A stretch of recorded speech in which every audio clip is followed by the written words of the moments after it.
While a shady Ines was running away in a cold, dark alley in the city of All, Number 6 tried to negotiate with a group of scrappers that had ganged up on an individual. But running out of time and not willing to risk losing his quarry, Number 6 abandoned the person, pursued, and discovered Ines' destination, losing the scrappers in the process. Meanwhile, Roe headed to the 75th floor of the Remnants, finding it quite empty and covered in a layer of dust. On wandering and hearing something behind a door labeled theater, she knocked on the door and a robot answered. After refusing an invitation to join those sitting in the theater, Roe has decided to wait for the others. Meanwhile, Dollfour caught up with Number 6 at a trash pile containing a hidden door. And after Dollfour did something that wasn't quite in line with his programming, together the two were able to hack their way past a keypad that was underneath. We are actually going to start with Aurora. That makes sense. We left off with you hanging out behind almost like an abandoned food cart, kind of waiting for the others near the theater. Is there anything Ro is specifically doing while she waits? Yes.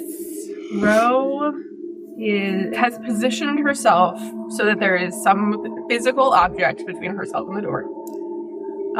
And she is going to do some upgrades to her modifications on her hand. Nice. While she waits. She was very tempted by that offer.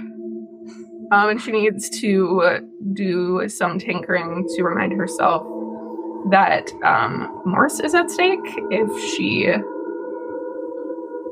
gives into that. So she's going to sort of pop open the panel in her forearm. We got some tools, and need some upgrades to bleed. Okay.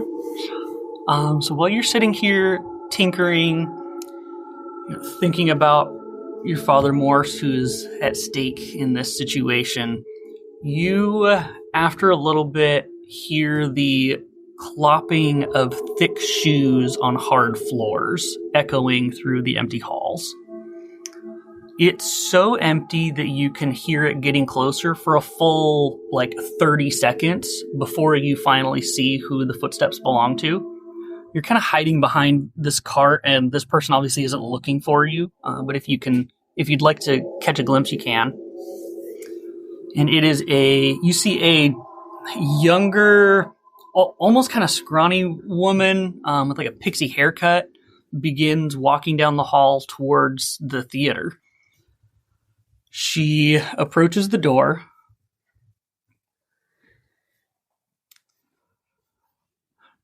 kind of pauses, inhales deeply, and she just lets out a big sigh and makes a move to knock on the door.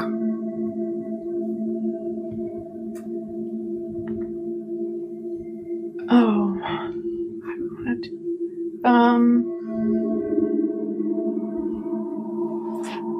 I'm going to accidentally drop one of my tools on the table in front of me.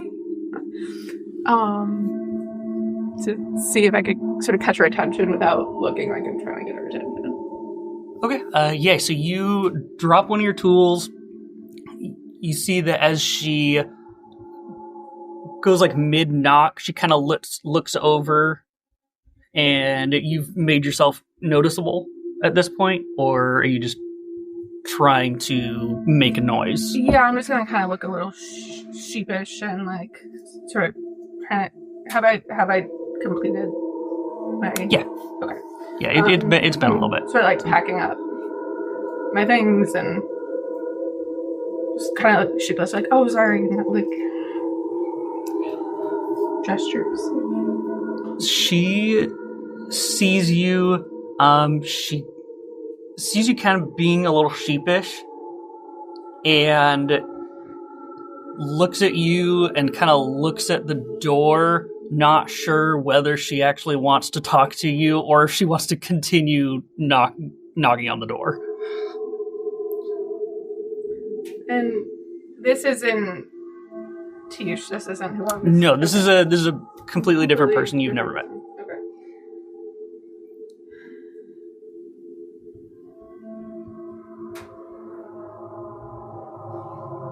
Didn't mean to bother you. Just looking for somewhere quiet.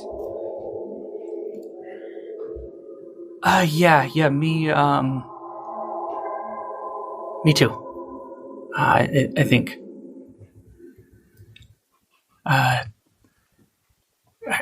You're probably here for the same reason I am, I guess, or...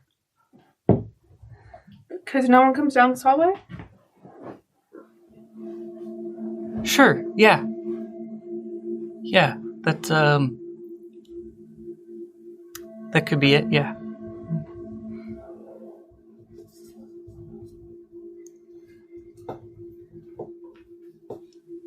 I'm probably just gonna check over here, I guess. Find another quiet place. And it's not quiet behind the door. You've been hearing what you recognize as basically the TV running the entire time. It's definitely not quiet behind the door. But she goes to and she knocks on the door.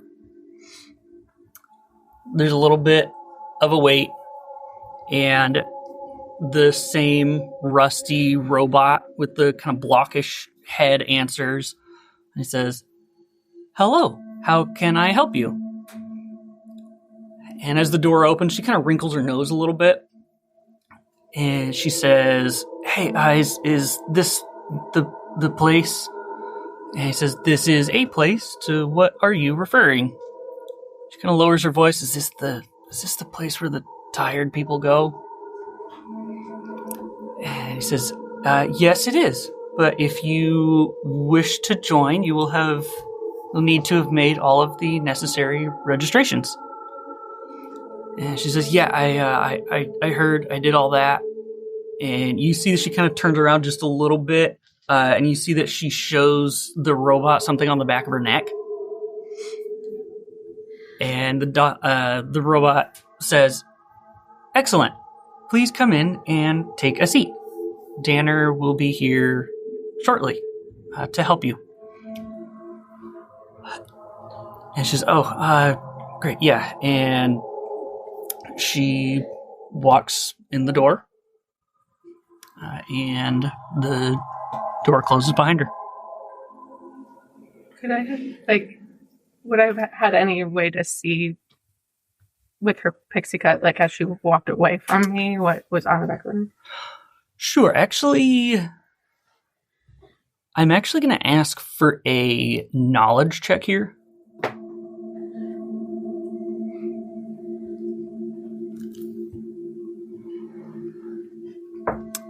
This is going to be, I'm going to be the threshold beforehand. We'll call it a 9.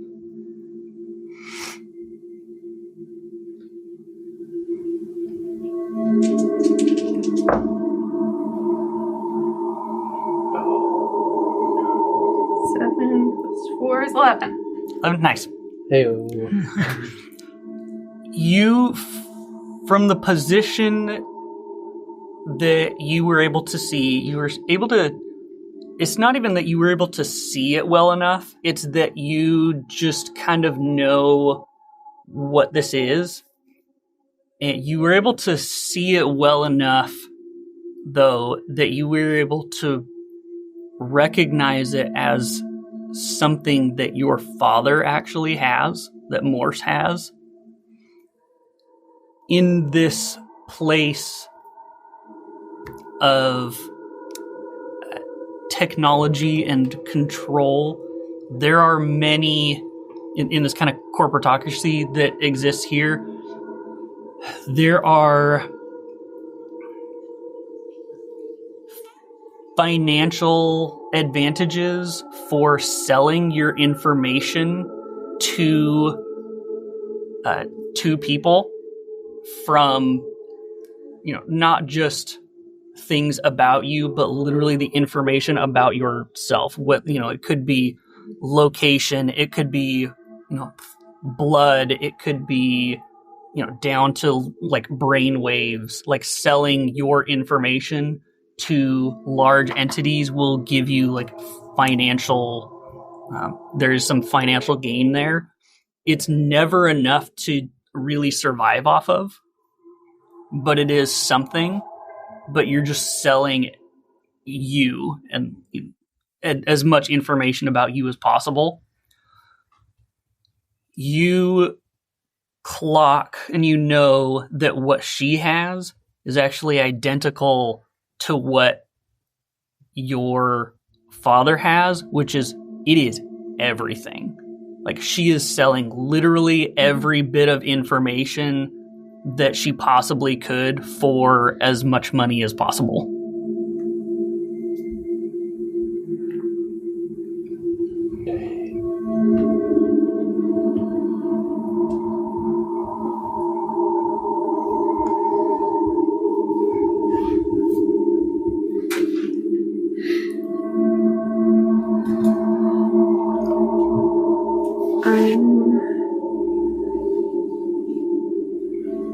Going to send a message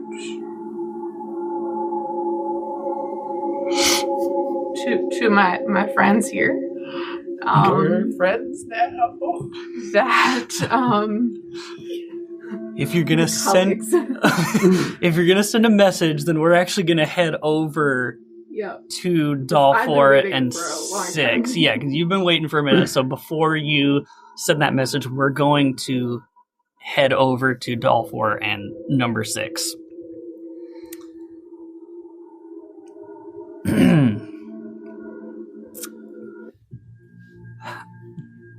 Dollfour and number 6. You, as you pure luck your way into into getting through this keypad, hear a heavy, just like heavy slide and a thunk as a deadbolt on the door unlocks. You guys open the metal door underneath this little trash pile cove. A wave of heat rushes across your face. You instantly hear a couple of noises, but it's hard to focus on them as you both suddenly find yourselves having red dots pointed at your chests. You each have 2 little sentry camera bots pointed at you. They seem to be some sort of mix between a camera and a small turret. But after a couple seconds, they still haven't fired. But there are 2 of them pointed at each of you. What is your guys' reaction to this scenario? Dollfour's initial reaction would be to step in front of 6 to take the bullet should it come. Oh my gosh. And number 6's initial reaction is to be immediately annoyed by this. But like secretly grateful. But like also kind of annoyed. Dollfour, I told you to stop doing this. Master Oculus had very strict instructions on... I know. Okay, so after a couple of seconds, these things still haven't fired at you. Why don't you guys roll sense checks for me? Or roll sense? Oh, that's not good.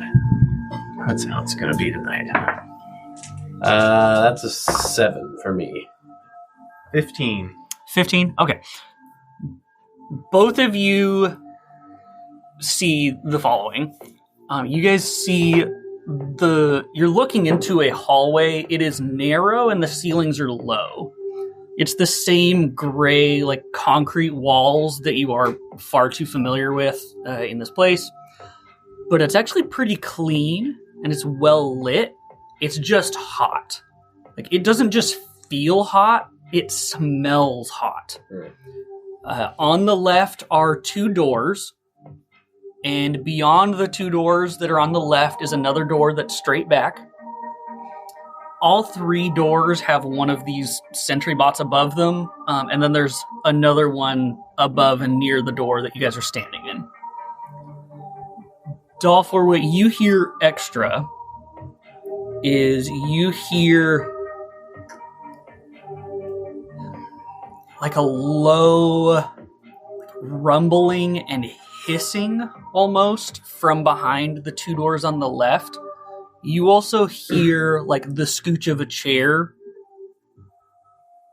getting pushed back, like someone's getting out of a chair, potentially to come out of that room. Master 6 movements behind the two doors on the left. Well, I don't know why these guns haven't shot us yet. Think they're motion detected? I would assume they would open fire as soon as we cross the threshold of the door here. Do we go in guns loud and try and destroy these, or do we try and make a bolt for the nearest door and get in? We're both pretty fast, but the door might be locked.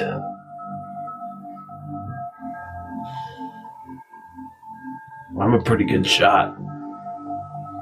I've been known to hit a target.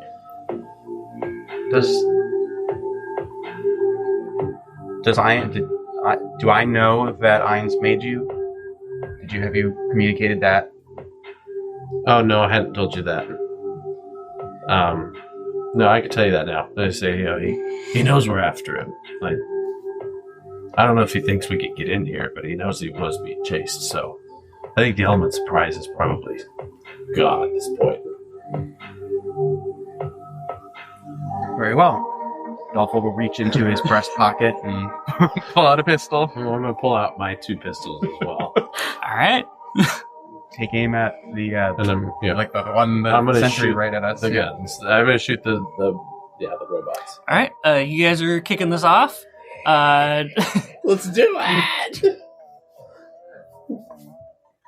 Yeah, go ahead. Roll. Take any actions that you'd like. All right. I'm just gonna shoot at him.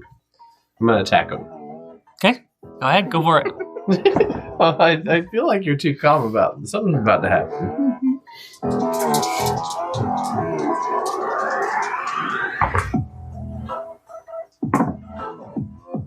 So I made 14 plus my Constitution modifier, correct? So it'll be whichever, either physical or mental, Okay. whichever box you got checked So off. 17. 17. Cool. You fully blow one of these things out of the water. And I rolled an 18. Okay. Yeah, you fully blow another one out of the water. How many are there? There's 4. I'm gonna shoot the other one. Yeah, if you got actions, keep going. That one's only 8. 8. Yeah. Okay, severely damage another one.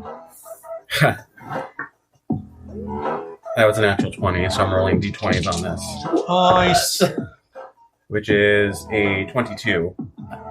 I'm assuming you want to go for the unharmed one? Yeah. Okay, cool. So there's one of these things that has barely anything left. Okay. And we have a third attack now. You have a third action. You are allowed to hold it if you want to wait. I don't want it to shoot us. I'm just gonna attack it again. I'm gonna Go finish for it. off. Oh, D10s. What? Die cameras! Ooh. 19. 19, cool. You blow the fourth one out of the water. Yeah. Do you have anything that you want to do with your last action, or do you want to hold that?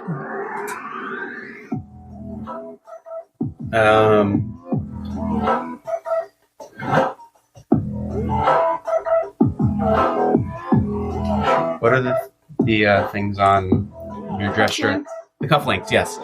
Dollfour taps one of his cufflinks, and it kind of detaches and then forms this like energy shield. And so I activate my protector ability to allow me to basically tank some extra damage if something comes our way. Okay.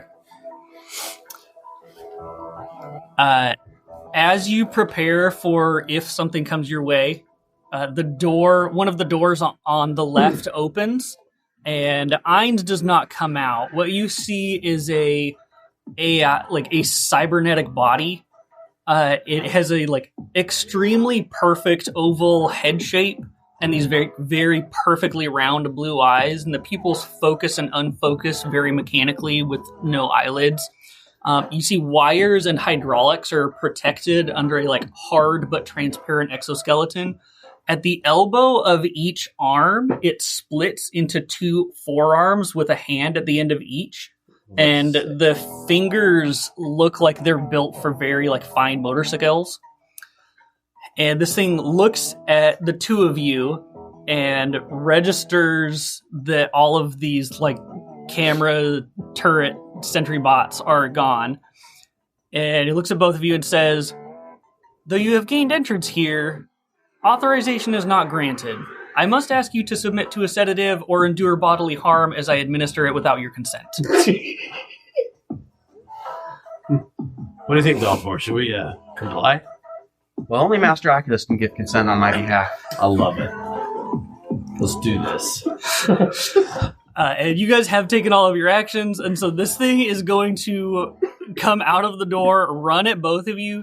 As it runs at you guys, you see that the fingers on all 4 hands fold back so that they're on this horizontal plane. And little razors come out of the fingers, and they just start spinning rapidly on all four hands. That is disturbing.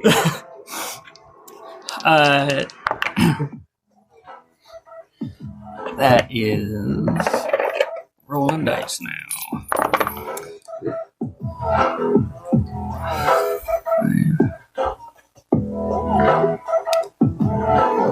Okay, so these are going to come at... they're going to come 1 at each of you to start. So Dollfour, that's going to be 11 to you. And it will be 13 constitution damage to I will number 6. The lower damage die. The lower damage die was a 2, so you'll take 11 on his behalf. Which you can then... and then you took the talent for protected though, right? Correct. So you can reduce that by whatever your primary con modifier is. So I took 2? Or how much do I take? Or excuse me, no, sorry. I'm mixing things up here. So you took 2, and you can reduce that by your primary con modifier. You still took 11. Yeah. Okay. Sorry, I had that backwards. My bad. And then he's got 4 arms here. That was even better.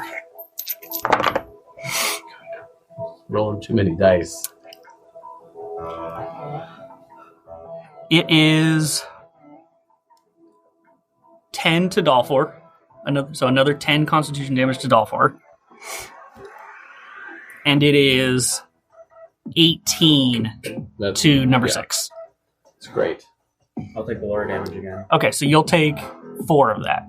Jesus, So so yours is reduced to 14, and then you took the other 4.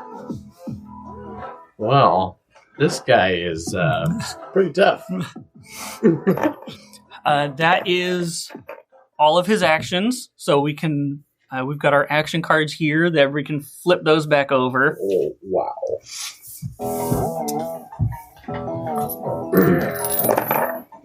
Okay. Now, there's no initiative here, so if you would like to use your actions, you can use them however you may. You can also... we switched from 2 actions and 1 utility action to just 3 actions. So you can use your action as a reaction, though, to try and reduce some damage if you want to hold off on using some of your actions. Or you can just kind of go all out, whatever you guys want to do.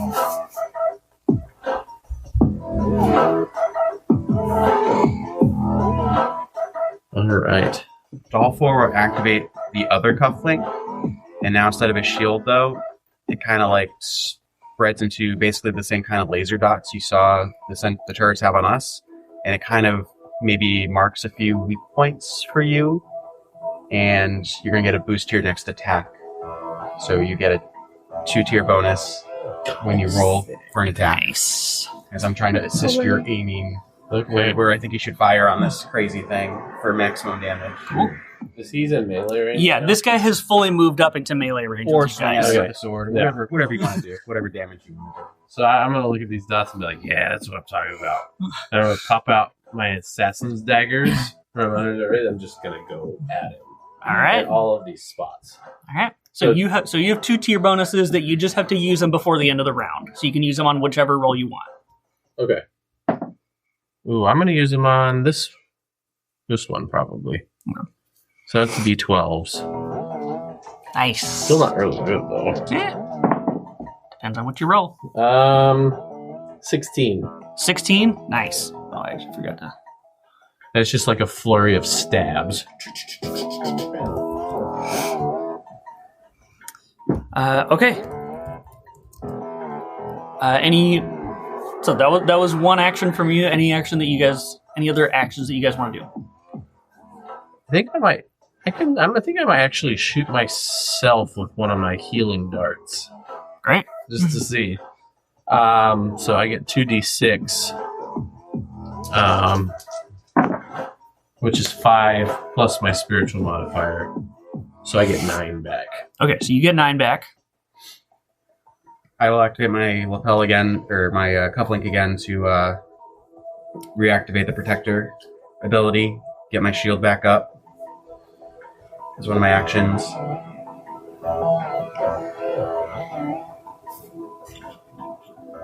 And so what's the difference between evade and defend? Just what you're gonna roll. It is one's agility. Evade is agility. Defend is I see. rolling might. But the purpose of both of them is to reduce the amount of damage Right. that you're taking. I'm going to save my last action for an evade. Okay. Same here. Okay.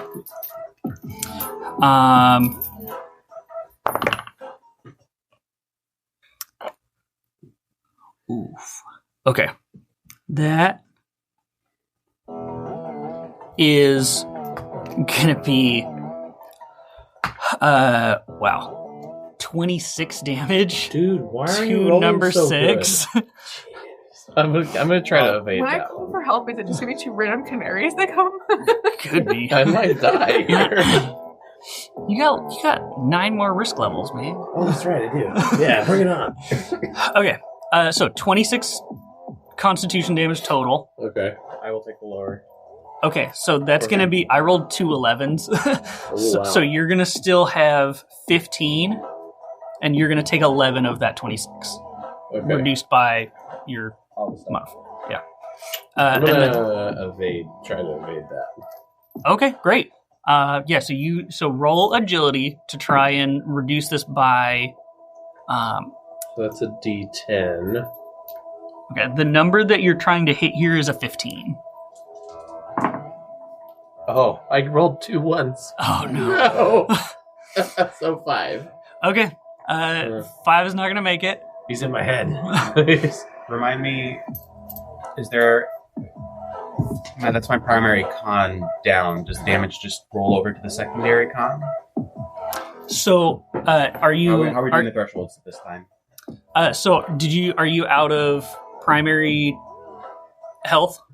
Yes. Okay. Did you have a motivation boost? No. Okay. So, it's not going to roll over. You are going to take a level of risk, though, from your primary constitution health hitting 0. Oh, Even though he's still a secondary. Even though he still has secondary. so mine went to 0, No. but I have a 5-point motivation boost.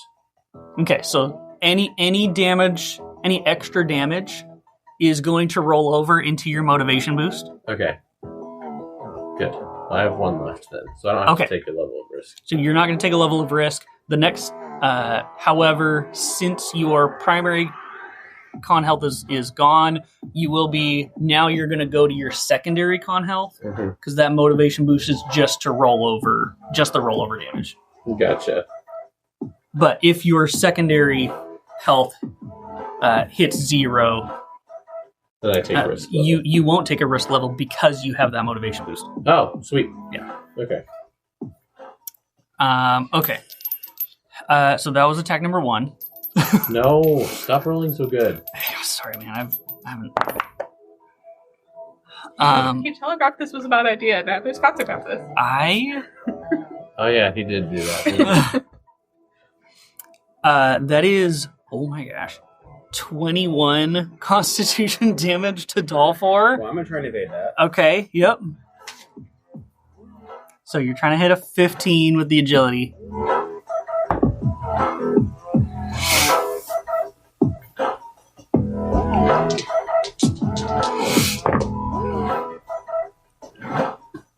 Is it 2 1s? No, not much better than that, even on a 2d12s. Oh no. That's it's only 9. 9? Okay, not gonna make it. I want to talk about this mechanically after in the after show, but 21, you said? 21. How much did I take? You that was all for Dollfour. Oh, that was all for him. Yeah, that was all for Dollfour. Sometimes he takes damage on his own behalf. Oh yeah. Yeah. 2. Okay, one of those is an auto fail. Yes. The other one goes to. Oh my gosh, gosh dang it, dude. Guys, I'm sorry. 21 Constitution damage. Are you freaking kidding me? I have not rolled below an 8 on any of the dice that I have rolled so far. Okay. Well. So there's a total of 21. Yeah. Okay. Well, we're in it now. Let's just do this. All right. That is all of his. Is there anything that you guys have left to do this round before we go to the next round? No. Okay, so go ahead and flip your cards back over. We can go to the next round. Okay. Once again, you get your 2-tier bonus from me to use on Okay. your next attack. Is there any chance that I could target one of his arms to cut it off? So here's the thing that we have not discussed yet, actually. If you look at your action card, there is, under attack, there's a sub-thing for reveal vulnerability. Right.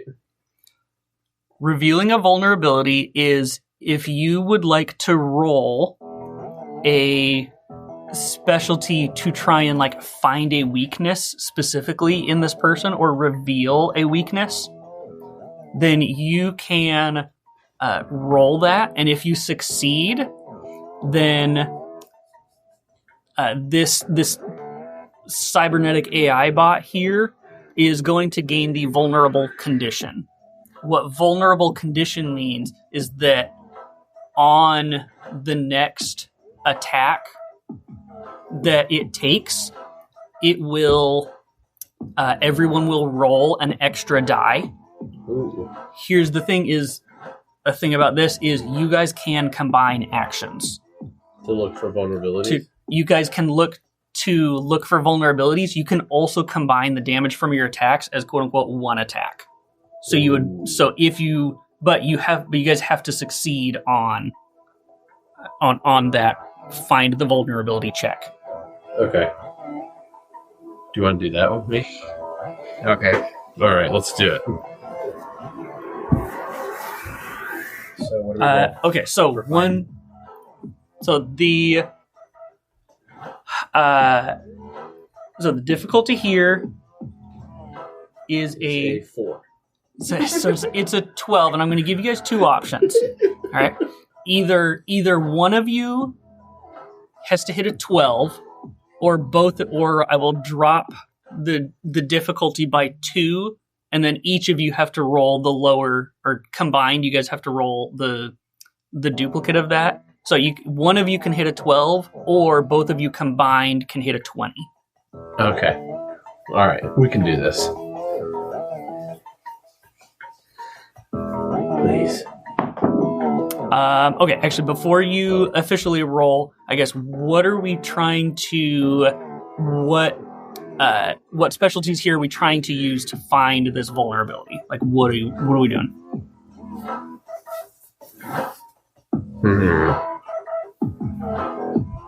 So I actually am going to use my knowledge of like how joints are like made. And I'm going to look at like the shoulder joint of this thing. And I'm going to see that it's a standard ball and socket joint. and see if I can pop that ball out. That arm will not be useful. Okay. Yeah, that's how I'm going to Okay, so you're going to roll knowledge. Dollfour is there. I will allow you to roll something different if you'd like. As long as you can tell me why. Or what you're trying to do.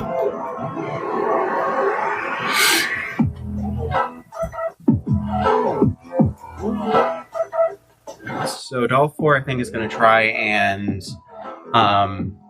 use his rather potent agility and fast movement to try and kind of get this guy twisted around a little bit, to try and expose more of his body to Master Six's gaze, so that maybe he has an easier time of fighting the vulnerability, so that maybe there's not like this perfect defense in front of him, and it kind of just shows a little bit more of like how the shoulder moves, how the arms move, how this thing is put together, kind of give him a little bit more of a foundational knowledge of how possibly what a weak point could be here. Cool. Okay, so combined roll of 20 is what we're going for here. And then you have 2 tier bonuses if you would like to use them, or you can save them. I'm going to It's up save to you. them for this one. Okay. 2d10s. Ooh, that's 12. I got 12. 12? Okay, so Dollfour only needs 8. Well, I got 17. Nailed it! Okay, so you guys... So you are using your agility to kind of open this dude up, and then you are, kind of clocking of like the pieces of this thing, how joints are made. This is built very humanoid. It is probably built, so you probably understand it like almost like you would a human. So it now has the vulnerable condition. So if you guys would like to join up and combine damage on an attack, you both get to roll and combine your damage. You get to add an extra die. There is also an additional thing here. If you guys are able to deal enough damage, this guy gets something bad permanently happens to him. Yes. He's not out of the fight, but bad stuff happens to him. Okay. All right, I'm going to attack then. So I get to roll 10s. So you're rolling 3d10. With the 2-tier bonus? I did the 2-tier bonus, yeah. Unfortunately, that stinks. The number that you guys are trying to hit here is combined 30. Why just roll 30? No way! 2 10s and a 7 plus my 3. Jeez.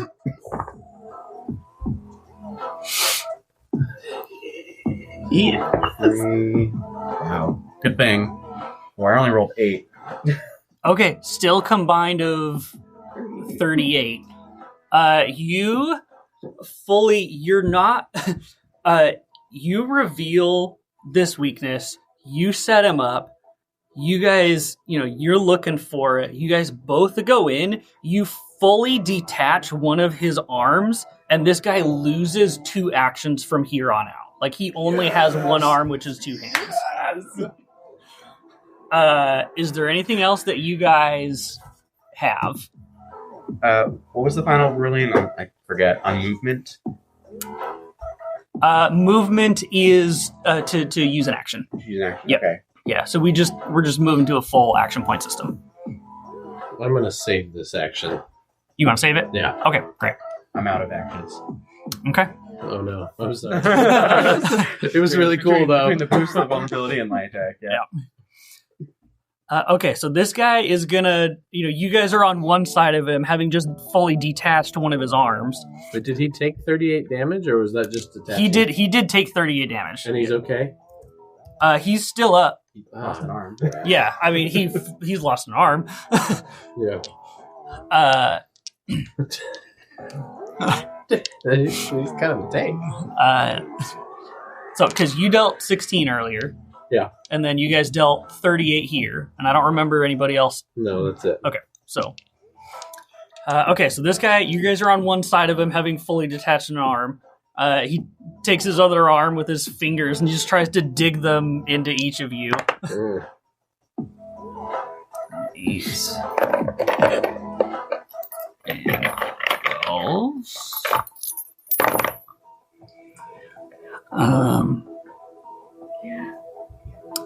Okay. Dollfour, you're going to take 23. Oh my gosh. So that reduces my secondary health down to 0 as well. Okay, so take another level of risk.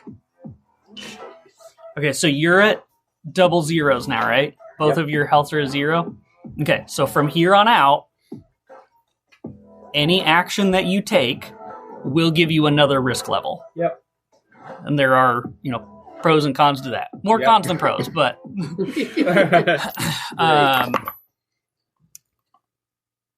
And then, okay, I finally rolled bad on one of these. Yes, thank goodness. 6, you're going to take just 7 constitution damage. All right. I might as well try to evade it. I've got another action. Sure. D10s. Ooh, only 11. 11. Okay, Yeah. bummer.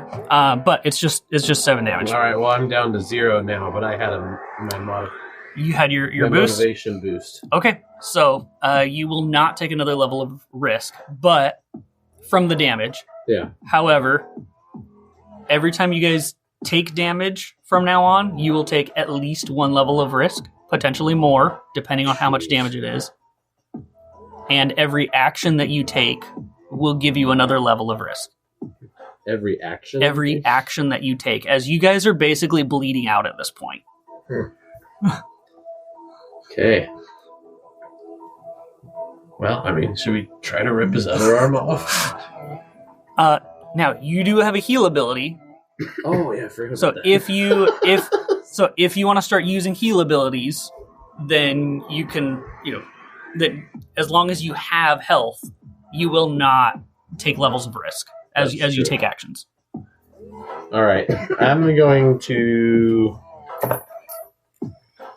I can't believe I'm rolling so well. Like This is insane. it's pretty ridiculous. I'm gonna heal you for 1, for 12.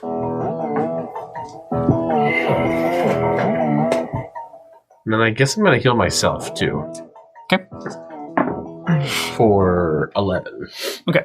I will, if you'd like to swap those, heal yourself first and then heal him second, because Yeah, because that's 2 levels. yeah, so it's 1 level of risk instead of 2. That makes I'll sense. allow that. Okay. And do I put it back in my primary or my secondary? Yeah, it's dealer's choice. Oh, okay.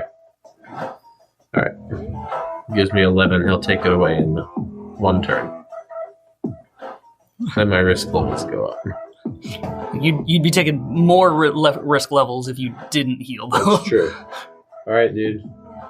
Alright, so we got 2 heal actions over here.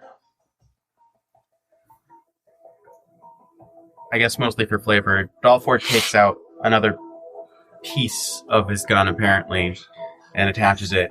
And it's not a pistol anymore, it's like a small submachine gun at this point, and just pulls the trigger, hoping Fatty can do enough damage to this thing. Sure, go for it. So, at least 1 attack first. It was an auto fail. Auto fail. Oh my gosh. Second attack. Oh, wait. But I'm proficient in con attack. Does that mean autofill becomes a d4 at least? No, because that would be a bonus. You don't have a bonus, you're I just don't have a proficient in bonus. it. Got you. Yeah. All right. That's 10 damage. Okay. The third attack. Oh, he's gonna go all out. 8 damage. Okay. That's all Dollfour now. Okay. You've got another action.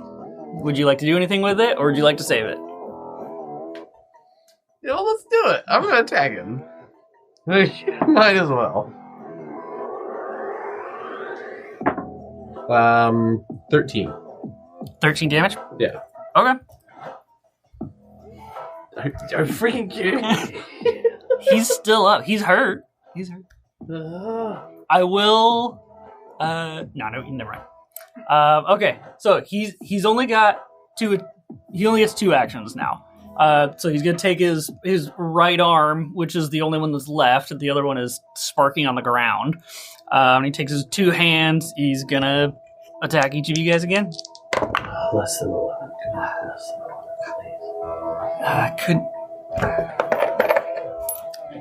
please. Could happen, except for I'm rolling really well. Dude, stop using those dice.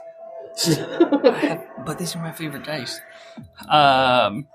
Okay, that's gonna be 13. Back to 0 for me. Okay, so that's one more risk level. 16 to Dollfour.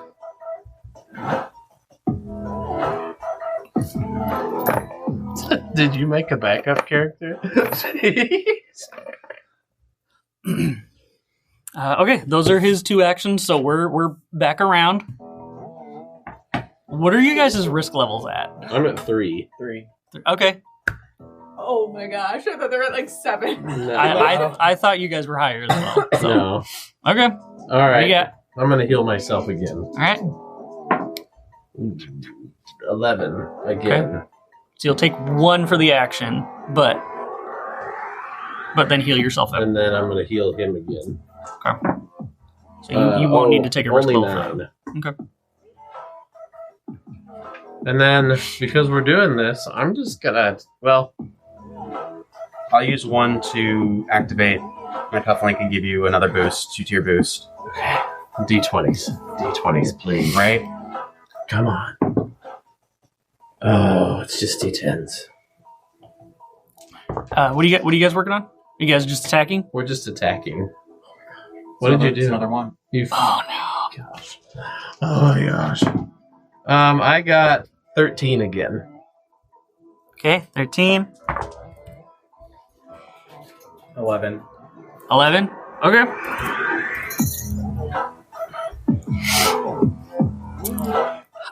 He's gonna. If you guys got anything left? No. Okay. No. All right. All right. This guy's gonna come at you guys again. Razor Are fingers. you rolling different dice? I only have so many Here, dice. use mine.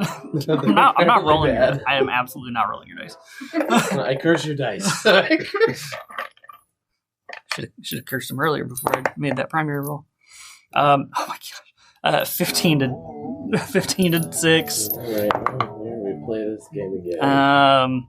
23 to Dollfour. Meanwhile, the damage dealer is doing arts and crafts. There's always an optimal way to split the party, and I've never seen it done. All right. Well, I'm gonna. Okay, that's heal his. myself again. Yep. Round. Start another round. 9. That puts me at 6 risk levels. I'm gonna heal you again. 4, 9. And then. What do you want to do? I'm going to boost you again. All right, boost me Yes. again. Please, D20s. Give me whatever tiers we can get. Okay. Please. No, I rolled a 4. Gosh. So it's D6s. Oh no, that's only Great. 7 damage. 8. That's great. 7. 7. Okay. Finally. That's 15 damage.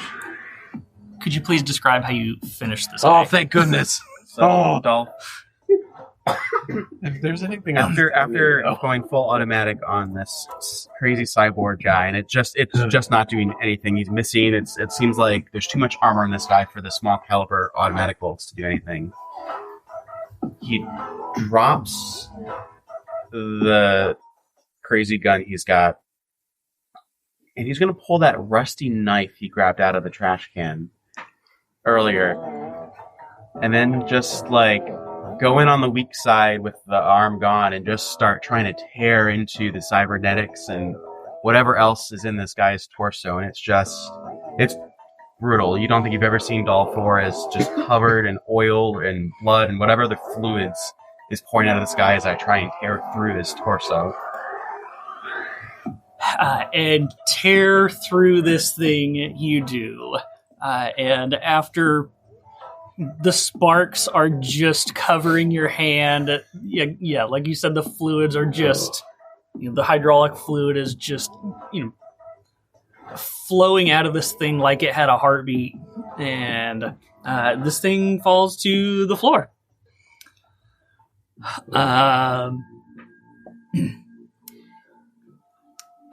Okay, so you guys find yourselves in this narrow, low ceiling hallway. It's the ceiling is probably only 6 feet, maybe 6.5, depending on how tall you guys are. You might even have to duck if you're tall. You see these sentry bots, these little combination of camera and turret that you guys tore through very quickly. The wires are kind of sparking. What would you guys like to do? You've got 2 doors on the left, and you've got at the end of the hallway, you have another door. Dollfour picks back up his weapon, kind of reloads it, makes it, just kind of deassembles it back into his breast coat, takes out a handkerchief, starts kind of just dabbing his face and clearing off what he can. Puts it away and pulls out another clean handkerchief and goes over to Master Six. No. No. Dollfour, what just happened? We defeated him. Yeah, something like that. You know what I said about finding a better knife? No knife is as good as that one. Apparently so, sir. Yeah. I'm actually going to say at about this time, Ro, what message were you going to send to Six and Dollfour? Danner's on his way to my location. Who's Danner? You're the one who gave me the note. Oh, yeah. Sorry. It's been a long night. Does that mean we're in the wrong location? No. We need to figure out what's going on here. We'll be there in a little bit. Okay. And you'll over the open con. Master Six, are you sure I can't clean some of that blood? No. No, I hang up.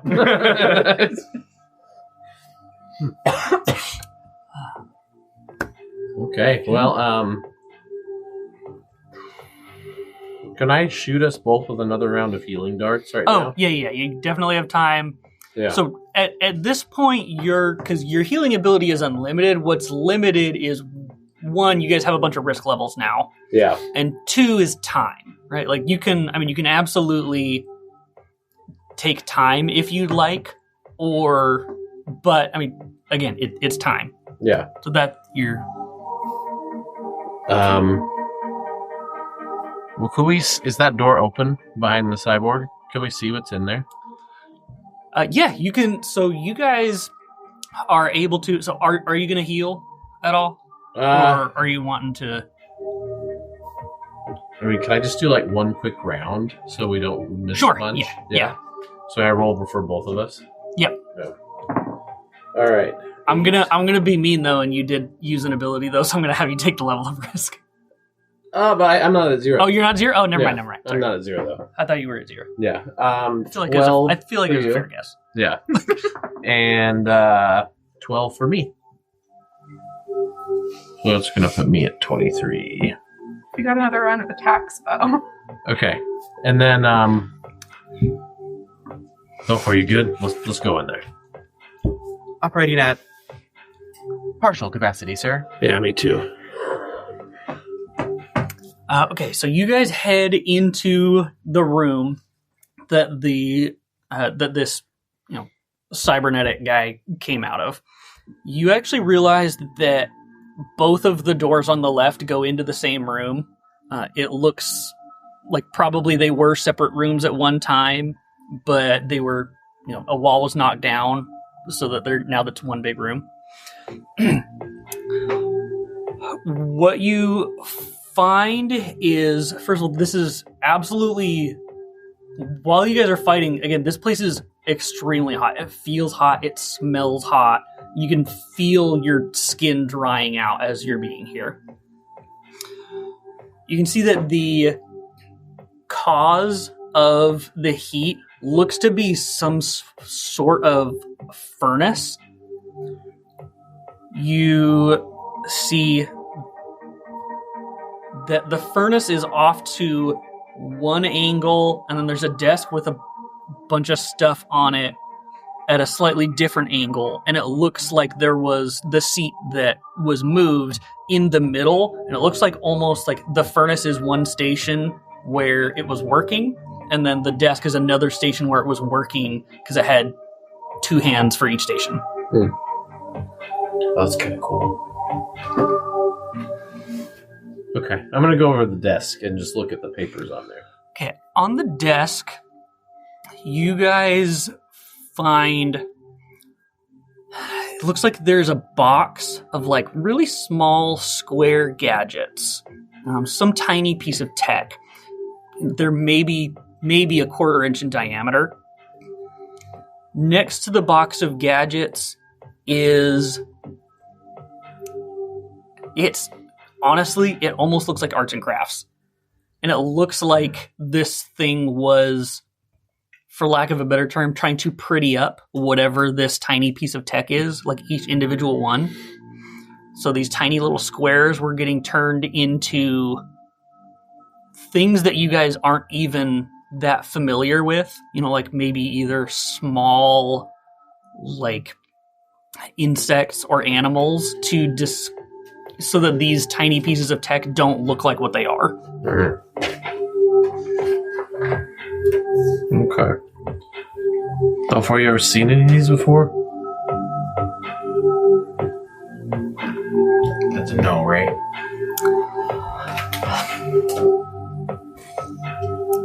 Why don't both of you roll knowledge for me? We'll call the difficulty threshold here a 12, or if you'd like to again combine your rolls for a total of 20, you can do that. Either way. I got 23. Alright. I auto-failed. No, Master 6, I have never seen anything like this before. Okay, well, good thing I have. You actually recognize these as... There's a memory that you don't know where it came from. But you would... Of a time when you were in, you think war, but that can't be right because you've never been, not only have you never been in a war, there are no wars in Eubon. There's no fighting in the streets. There's no fighting over territory. But for some reason you think the word war. But you recognize these tiny little chips here as listening devices.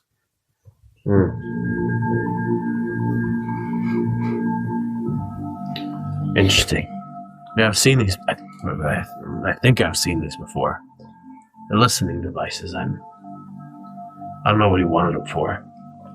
Who is listening? It's a good question. Are they turned on? Like, do I know enough about them to know if they're, like, actively listening? It seems unlikely while this is going on that they're listening. I'll say with the 23, definitely not. Okay. All right. Now. I don't know. So these are not on. You do know that the cameras clocked you. Mm-hmm. So but I mean, that's, a different thing. Yeah. Like, you guys know that someone knows you're here. All right. And is there anything else on the desk or in the furnace we should look at? So you guys are looking at the furnace and near the furnace, and you guys... I doubt that you guys have ever experienced any, like, glass formation or glass blowing or anything like that, but there are glasses here that are clearly being made. And then you also notice next to the furnace that these little chips, these listening devices that have been, disguised to not look like listening devices, when you're creating glass, it's really difficult to embed something in glass, because if something expands at a different rate than the glass, then you will shatter it.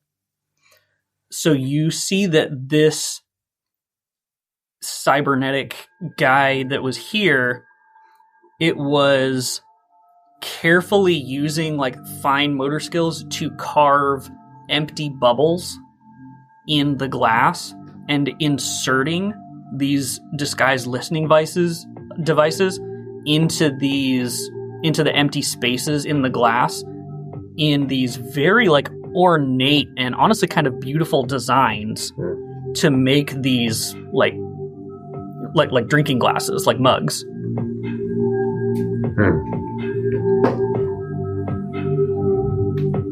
Weird. Okay. Is the receiver for the listening devices in the office? Like, what they would listen to? Like where you're at? Yeah. You don't see anything. I don't see anything. Yeah, there. you don't see anything that you would recognize as some sort of receiver. Okay. All right. We probably have to get to Rome, so let's just grab a few of these. She'll probably know better than we will what this is about. Let's hit that last door before we go. Very well, Master Six. We should also check the cyborg's body. Oh, yeah. I hate that thing. Okay. Bodies in general, sir? No, just this one. Anything that cuts me with spinning razors. So you and doctors are not on good terms either. Probably not. I don't know. Never been to one. That's probably a discussion we should have later, sir. Yeah, probably. Anyway. Okay. So did you guys want to, Quick pat down of the body. Just quick, yeah. Okay. You can tell that the purpose of this thing was very clearly to perform these very like fine motor skills of the of the tasks that it was given. You don't necessarily find any items on it. What you could scavenge are materials, though. Like if you wanted to use these materials later for, if you wanted to like try and gain extra abilities or something like that, you could scavenge materials from it. Yeah. Because these things are not cheap. Yeah.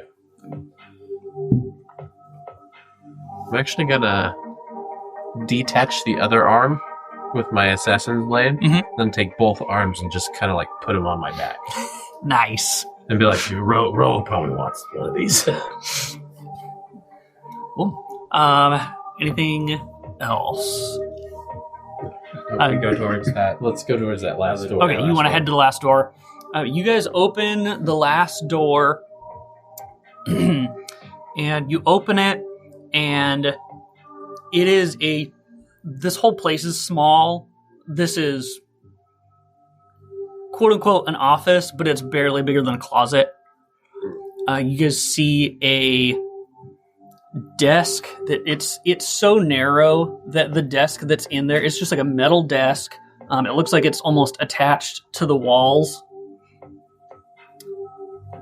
And it looks like a very standard desk. There's a lot of desks where a computer is like embedded in the desk almost, and electrical goes through the desk rather than loose wires. As you open and you don't see anything, but as you open the door, you open it a little far, and you feel it almost like squish as it almost reaches the wall, but doesn't quite. All right.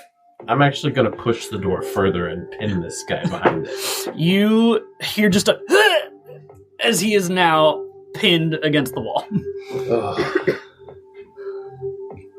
Ein's eyes. Do you know how pissed off I am at you right now? I don't know what you're talking about. I didn't do that. I'm going to push it harder. Oh, come on. Usually you apologize when someone cuts you with razor I didn't cut you with razor blades. Apologize. All right? I'm sorry. Did you hear that, Dollfour? He's a gentleman. By a very loose definition of the term, sir. All right, so we're gonna let's just close the door and like sit in here with this guy for a minute. Yes, you guys head in. You can kind of, there's a single, it's not even a chair, it's a stool to sit at this desk. And you see Ainz here with his like faded brown leather jacket and his like slicked back black hair. It's like, so what can I do for you, fellas? Mr. Ainz, do you know who we represent?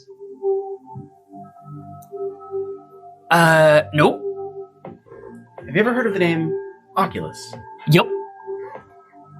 Well, we represent Master Oculus. Okay. We have some questions for you. Oh no. And how you answer them will determine many things at the end of our conversation. Okay. Do you happen to know anything? Nope. Yeah, I don't doubt that. Very well. If you know nothing, then we shall be forced to exterminate you. Okay. Let's not be rash here. The time for patience. After all, we determined that I am a gentleman, and that would be very ungentlemanly of you to kill a gentleman. I said Actually, you were. I didn't history- say we were. Do you happen to know anything about folks leaving the employ of Master Oculus, finding a way to get out, as it were? Maybe? Does the name Danner mean anything to you? Danner. Okay, I'm not lying here. That name actually doesn't mean anything to me. Okay. Is he lying? You can roll discern. Discern? So if you'd like to roll, so discern will tell you if he's lying. If you want to get, interesting about it, rolling listen would tell you more about him as an individual rather than how he's interacting with other people. So that's an 18 to tell if he is lying. He's not lying. You guys stole the note from him though. Interesting. And then trying to get a read on him through listen. If I can do both. Sure, I'll have Okay. That's a 7. That's just an 8. an 8. Okay. With an 8, this guy's probably not super high in whatever hierarchy he's a part of.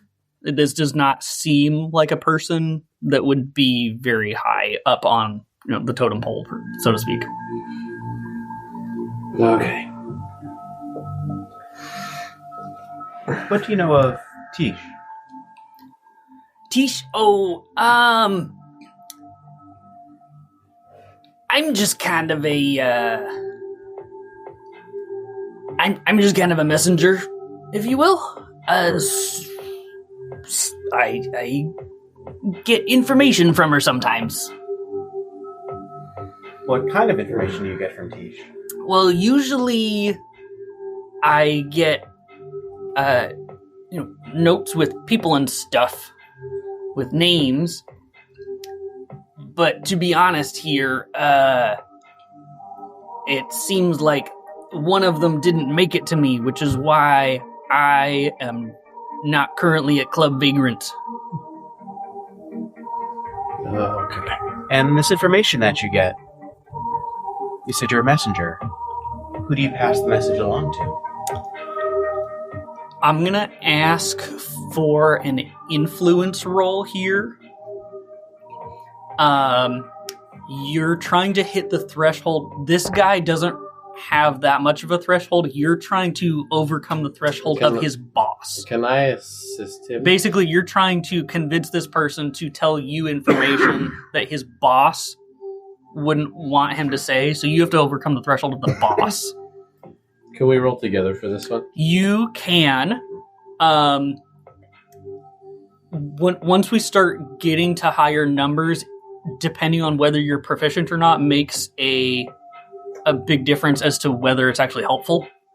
We can talk about the numbers and stuff in the after show, how that actually works. So this is, we're talking a 15 by yourself or a 28 combined. If you're not proficient, you can, instead of combined rolling, you could just give him a 1 tier bonus. So it depends on how you guys want to do that. Nope. Me neither. Okay. So you can do anything. You just got to get lucky. We've been lucky before. You didn't both die. We didn't die. So do you want to give me a bonus, or do you want to try and add to mine? Yeah, I'm going to give you a bonus. I'm just going to stand behind you menacingly. I haven't said much. Good choice. So 1 tier bonus? 1 tier bonus. What you got? That is a 24. Oh, heck yeah, dude. Yeah. Yes. All right. Wait, can I say my menacing thing? Oh, absolutely. Yeah. Okay. So to this point, number 6 has been quiet. But he stands up, looks at Ainz and says, "You know, Ainz, you know what happens when you get a tiny cut on your spleen?" Are you going to tell me? I'm going to tell you. Oh, okay. So you don't die immediately. But the blood volume in the spleen's so high that your belly just fills up with blood, shuts down all your other organs, and you die a painful, painful death. Would you like me to show you? I work for a guy named Tyven. Good choice. Does this name mean anything to us?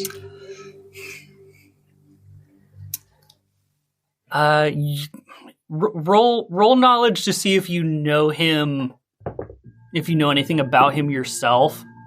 Full disclosure, this dude's about to tell you a bunch of stuff, even if you don't. Oh, okay. No, I don't. I rolled an 8, Okay. so I don't know anything about this guy.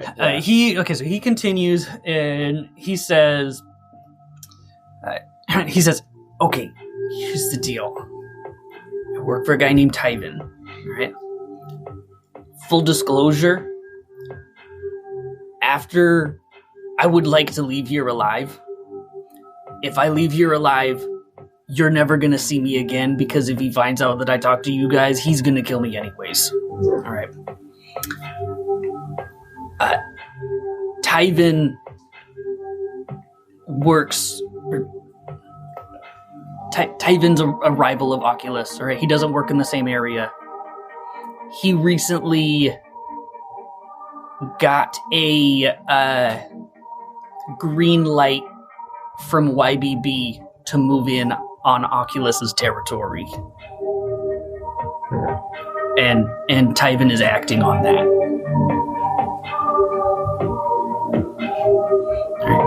So it seems like from the messages, I'm not a smart guy, but it seems like the messages, and from what you've told me, honestly, about people getting paid off, I didn't even really know that, so thanks. But I'm about to disappear anyways.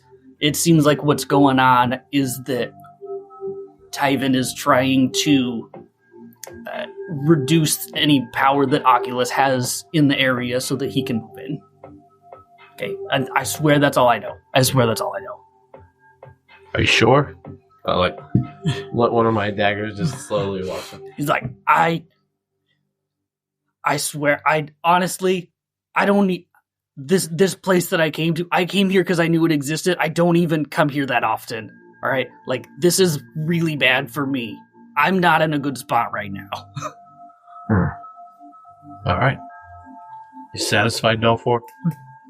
Those devices that your big friend was making in the other room, what were they for?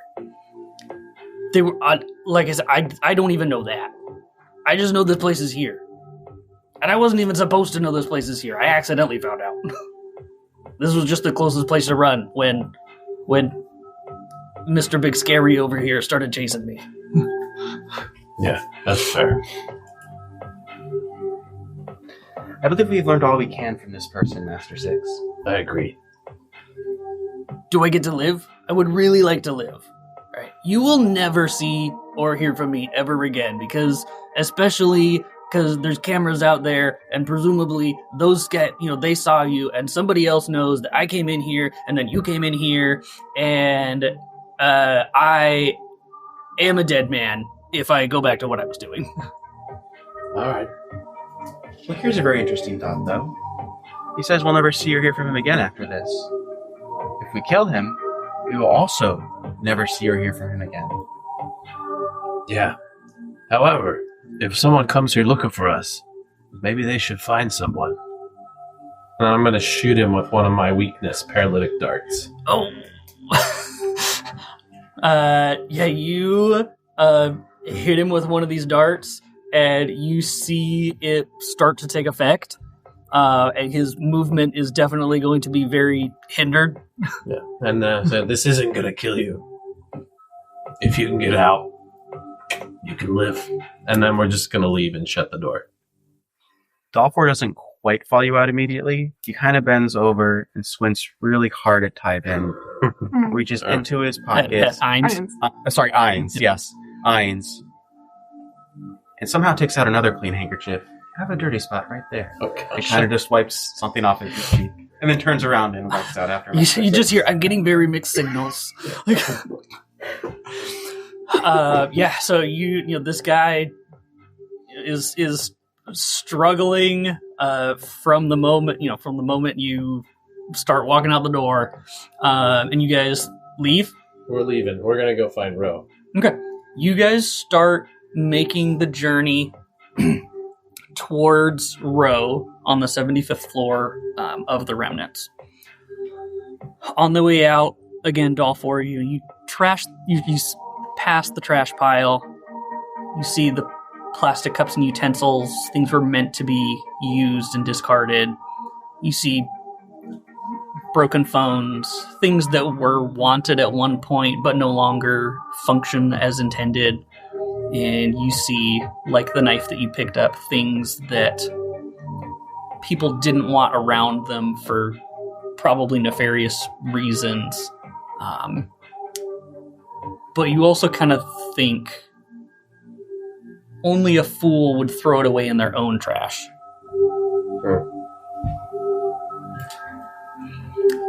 As you guys are also leaving, you get a phone call. Oculus pops up. And I presume that you answer the phone. Yes. Yep. Okay. As you're leaving, it's now probably 1:30. It's probably closer to 2. 2 a.m. And you get a phone call, answer it, and no introduction. I need names, Dollfour. What have you learned? We are currently pursuing several different leads. We have found an Eins, who apparently works for a Tyven. It appears your rule is under threat, sir. Did anyone give this information? Do we have them all? I believe there is some good news for Master Six. Yeah. You'll get to tell Kohler all about his girlfriend. It appears Kohler's girlfriend has been passing on some information. And therefore Kohler must have passed on some information. Yeah. Good boy, Dollfour. I'll be in touch. And hangs up the phone.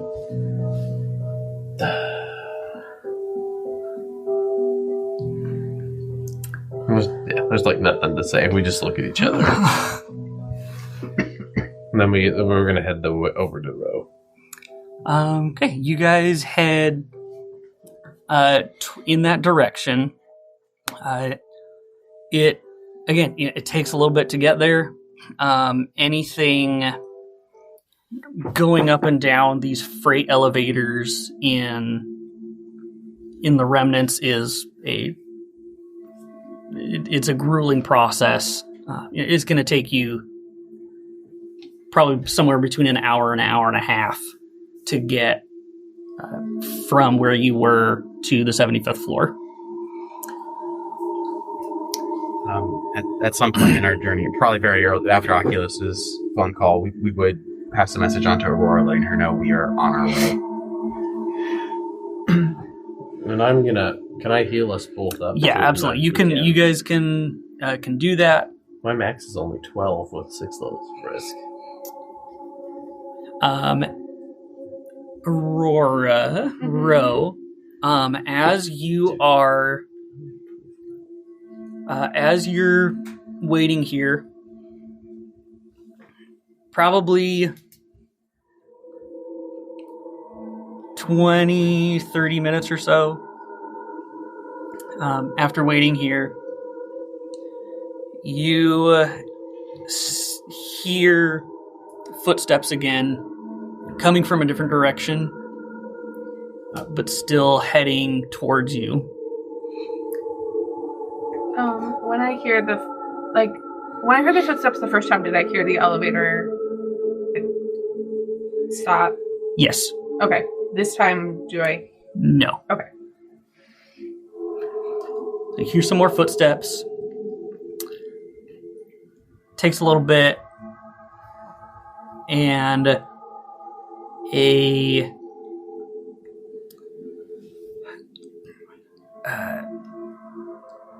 man ends up approaching the door. You're able to kind of spot him just a little bit.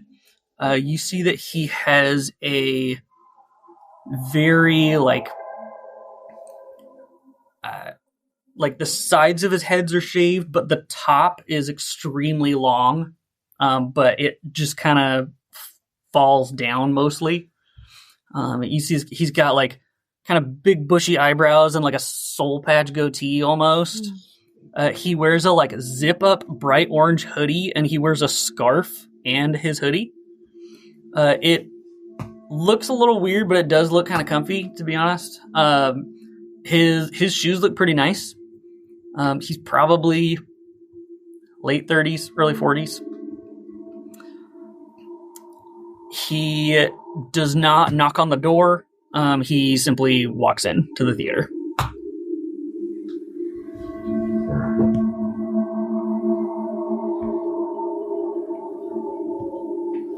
If I were to have used my right eye to zoom in a little, would I have gotten any extra detail on, like...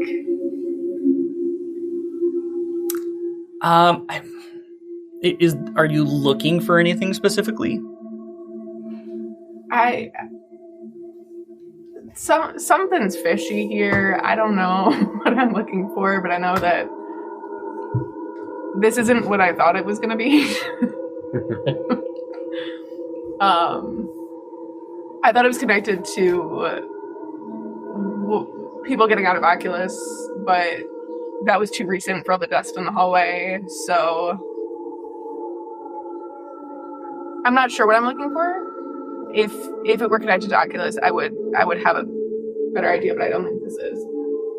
Okay. I don't think that you know what to look for, so I don't think that you really get anything additional here. So you see this guy walk into the theater. Would you like to continue to wait, or would you like to do anything?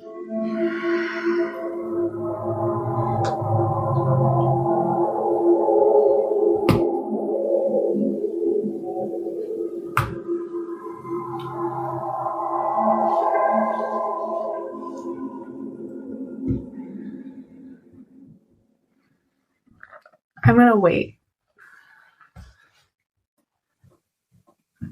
Okay. So you at what point in the waiting for dinner to arrive do they say that they're heading back?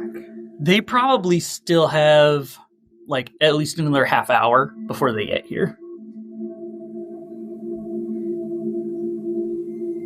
Then I'm gonna head past the theater towards where he came.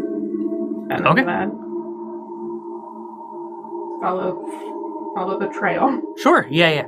So you have a little bit of time, and I think that especially with someone who lives under a lot of pressure, like Ro does, it's probably hard for her to sit there and do nothing when something could be done.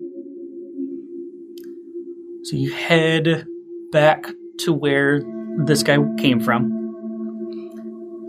It's down a couple hallways. You follow a trail of dust. You end up at a door, which is, it's got a number on it. It's door 89. But that's the door that it leads to.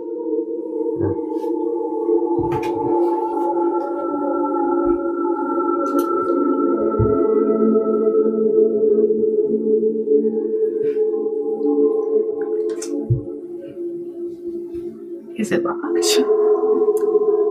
You go to open the door, and apparently this guy is not expecting anyone to show up at his door because it is not even locked, especially when he doesn't have to travel very far. Sweet. And he has never seen anyone down this end of the hallway. I wouldn't think he would lock the door. Yeah. As far as he's concerned, this is a very safe neighborhood that nobody ever goes to, and he, presumably works 5 minutes from his home. It's a nice commute. I'm gonna send a little text. If I'm not where I said I was gonna be, number 89. Number 89. Mistress Aurora is on the move. You open the door, and the first thing you see is that this is not dissimilar from your own home.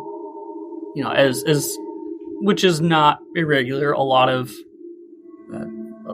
places look similar to yours. Around, it's filled with very different things. As you kind of open the door softly, trying to not to make too much noise, the first thing that you see as you walk in is an entire closet of bright orange zip-up hoodies and tons of different types of scarves and a bunch of really nice tennis shoes in the closet.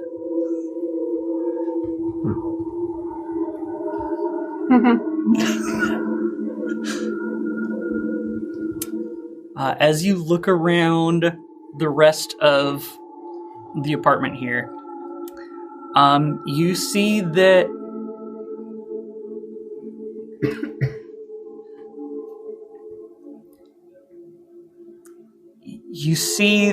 this isn't, his clothes are probably the clothes are probably the most expensive thing in this place. That's literally just what he seems to be spending, a lot of his money on. You're not seeing anything immediately way off the radar, though. At least not in this immediate area.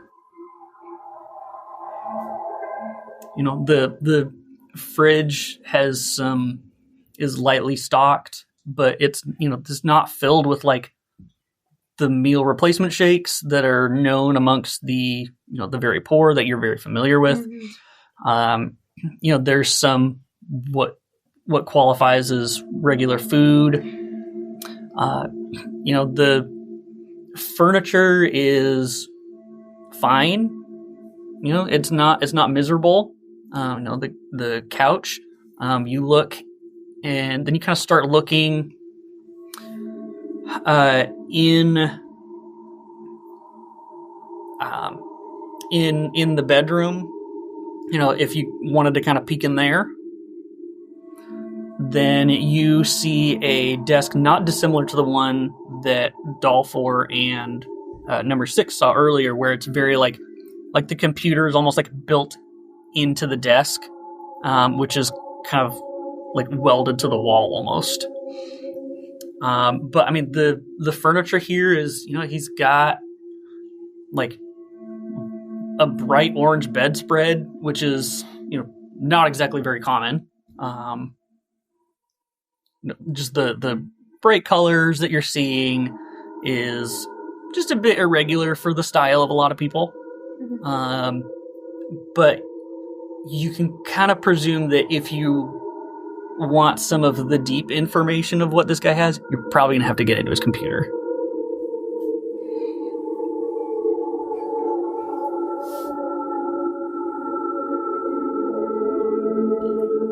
How much time has passed? We'll say probably 10 minutes or so. You've probably got another 20 minutes before the others show up.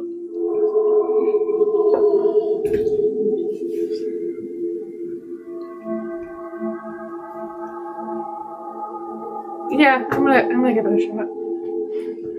Should I roll some dice today? Okay. Okay, so you can try and get into the computer. Mm-hmm. This is a threshold of 18 to get into the computer. You have to hit a 9 to make an attempt and not have this person realize that someone tried to get into his computer. And its source? Yeah, so this is source, which will be hacking. Which I have a penalty in. This is going to be so fun. Yeah, you want to make the attempt? Yep. Yeah, you got to hit a 9 so that nobody know at least a 9 so that nobody knows that you tried to get in.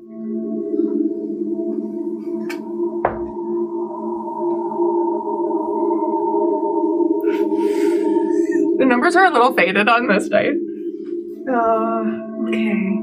So 8s. Do you add a modifier to this? Nope. Okay. So I don't think you can actually get the hard. I can't, but that's not the issue here. 14. Okay. You don't get into the computer. However, as you're kind of making the attempts here, you realize that like if you make any further attempts, then you're probably going to trigger something.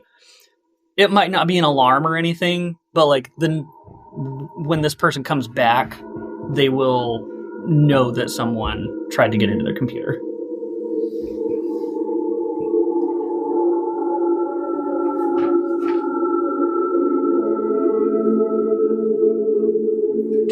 Okay.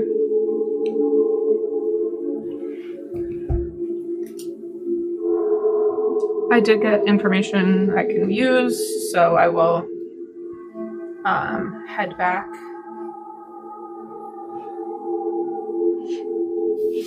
Yeah, I'll head back. Okay. So you head back.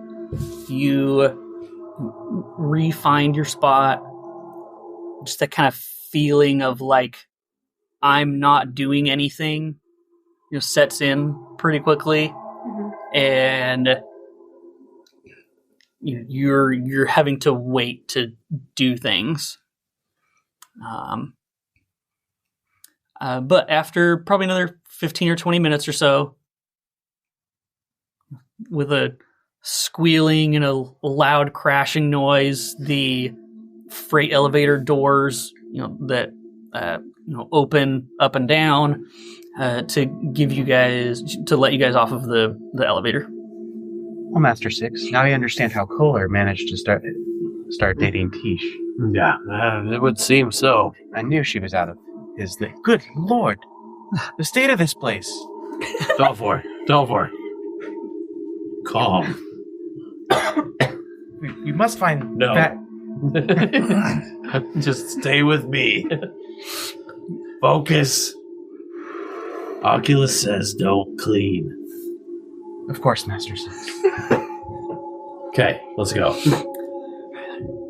You guys are able to move through, and you guys are able to, it doesn't take, a couple minutes or so. You guys are able to kind of follow in the footsteps of Ro and find where she's at. And you guys meet back up. Hey, I brought you this. I'm going to hand her the robot arm. And I will look at my little messenger bag and look at the big arm and go, later. I'll hold on to it.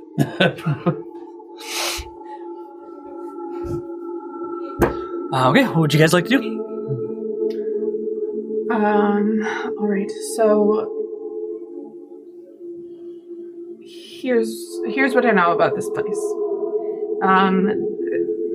People who say that they're tired, and most likely completely out of financial options, come in here and they need Danner to grant them admission. So he's in there now. How do they get admission?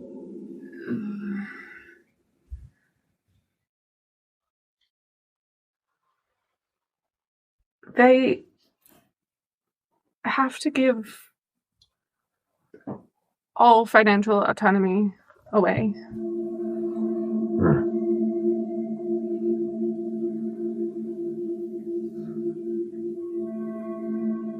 But he's kind of a dweeb, and his bodyguard's a robot, but like a rusty one that's just like a ticket taker kind of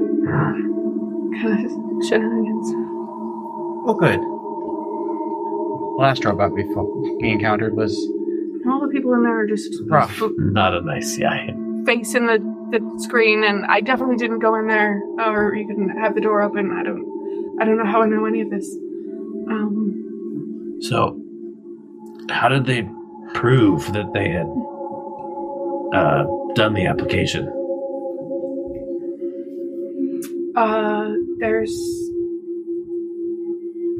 There's a mark on the back of their neck that makes it pretty obvious. Yeah, you would know it's like recognizable as like a chip. Oh, okay. Yeah. Neither of us have one of those, right? No. Okay.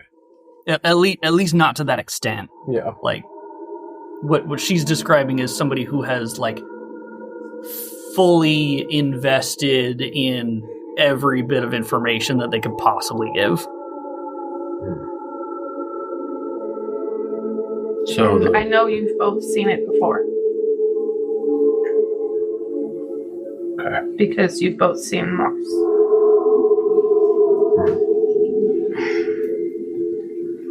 More recently than I have. Yeah. Who's that? Jesus. So is the robot not going to let us in without one of these? Well, I think we can make them let us in. Have you seen us? These guys do look pretty roughed up. Yeah, my suit has repaired itself, but I'll need some extra help healing the face. That's most likely a bit beat up. Alright, just because you got to have a little bit of fun doesn't mean I can't. No, I mean, by all means. Let's do it. I'll go knock on the door. Okay. You guys go and knock on the door.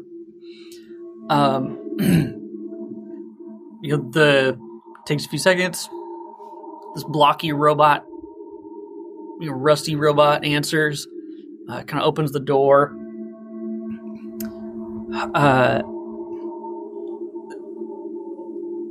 Because you have a penalty and sense, right? Ro does?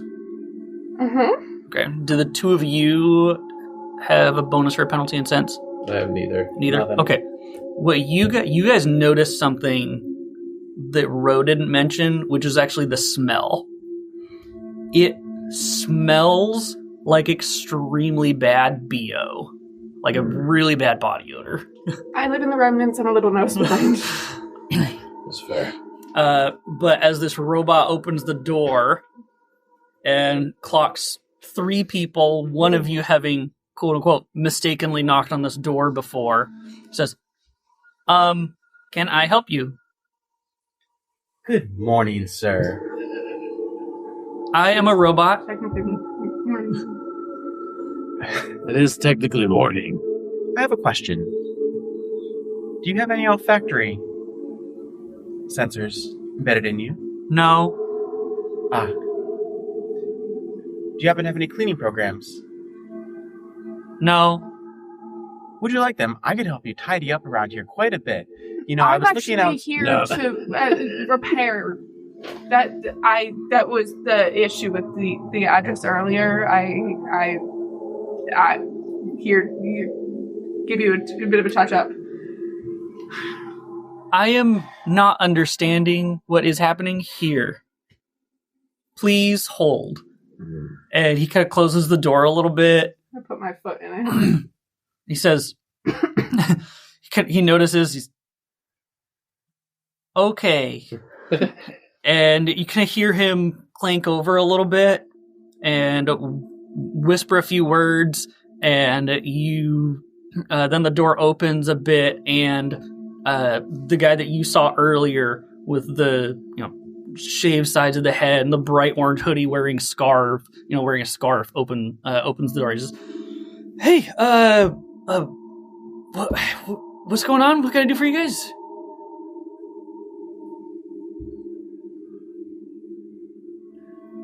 Are you guys here to join, or like what's the?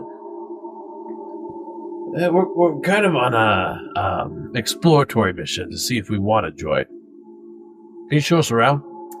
Maybe you have a brochure. You guys don't really seem like the type of people that would maybe come here. You maybe, and he points at Ro. So you maybe, you guys kind of don't. I mean, if you guys want to come in though, like that's fine. Like, I'd sure. Yeah. Show us around. Okay. Did you tell me anything you learned? No, we haven't said anything. You guys have not said anything at all. You're just ready to go. I want to learn. I want to use some of that information that I don't know.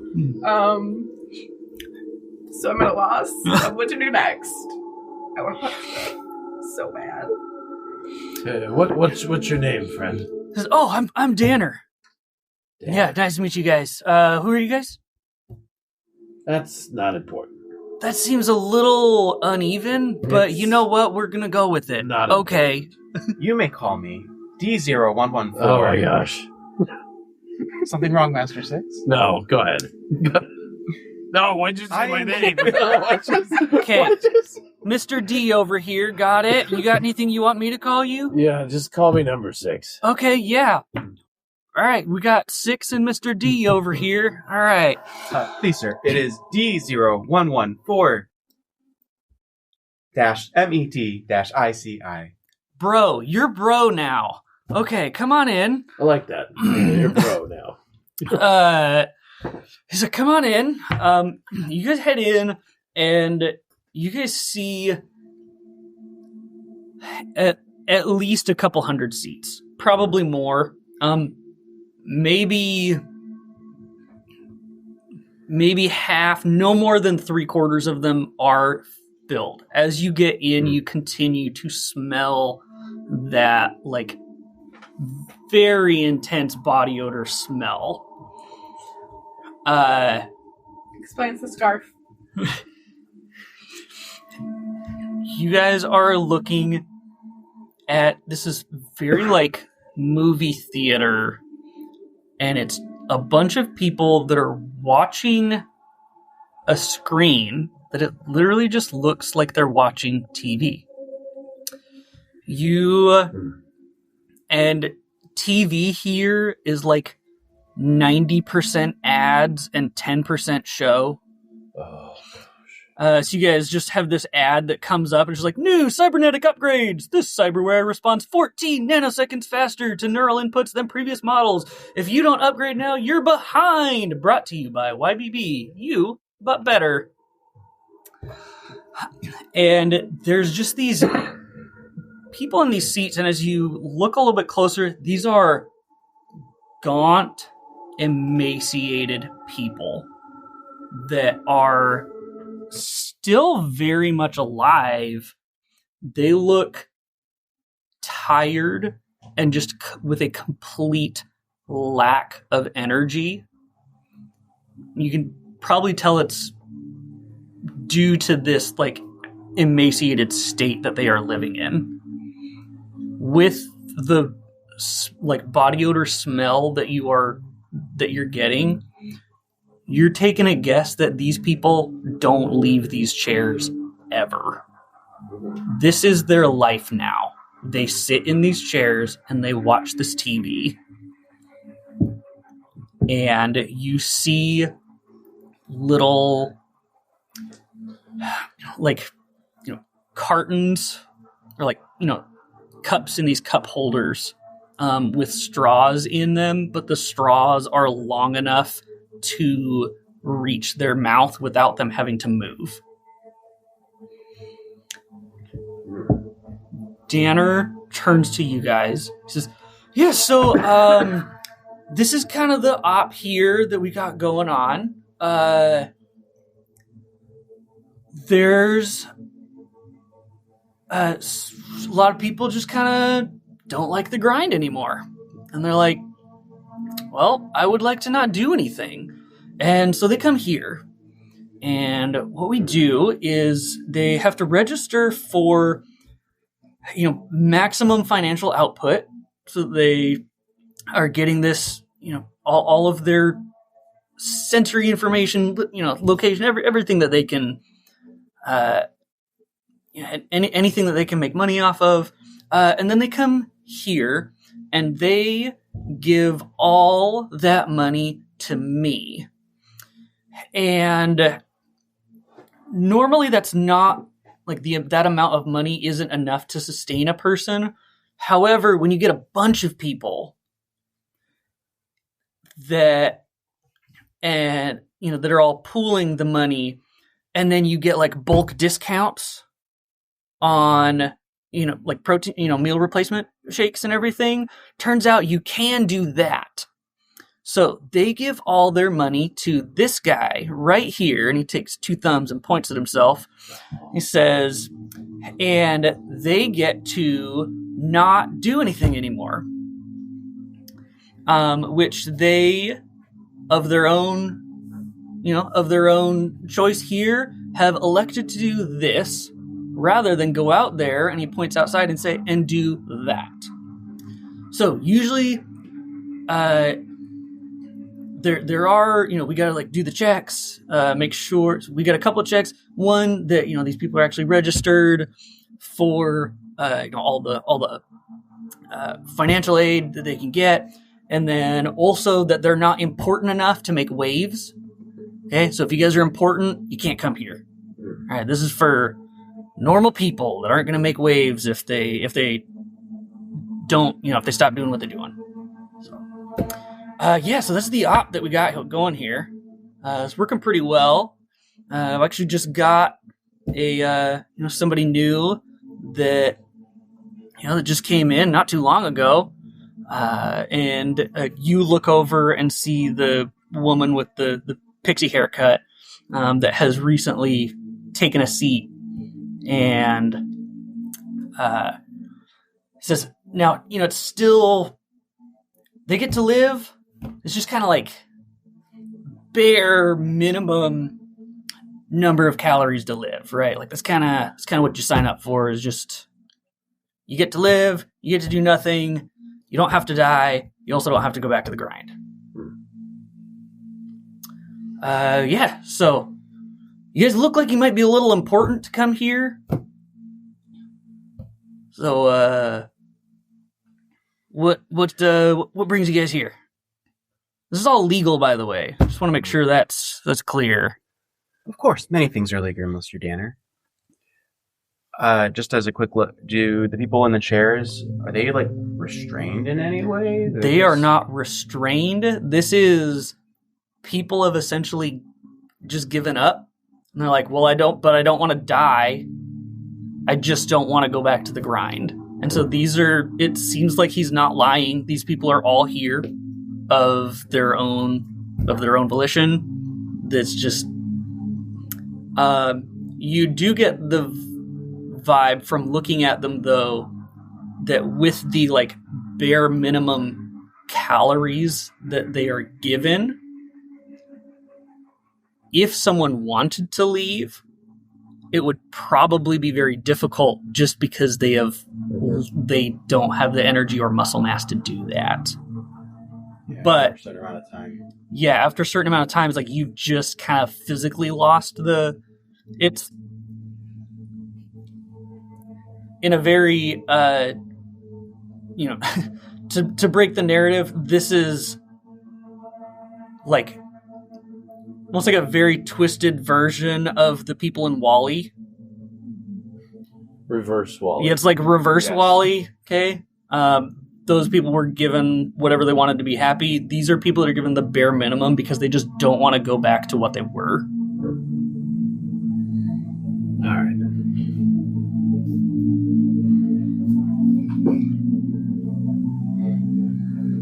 You know, Danner, it's been a long night, and I'm tired. Who's your boss? My boss? I started this op by myself, actually. You don't work for anyone? Have an investor. How do these people find out about you if you don't have any brochures? Word just kind of gets around. Not everybody who comes and knocks on the door joins, but word kind of gets around. It's worked out well so far.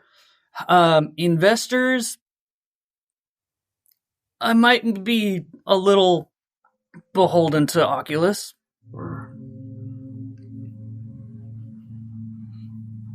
You wouldn't be trying to wheel out of that deal, would you?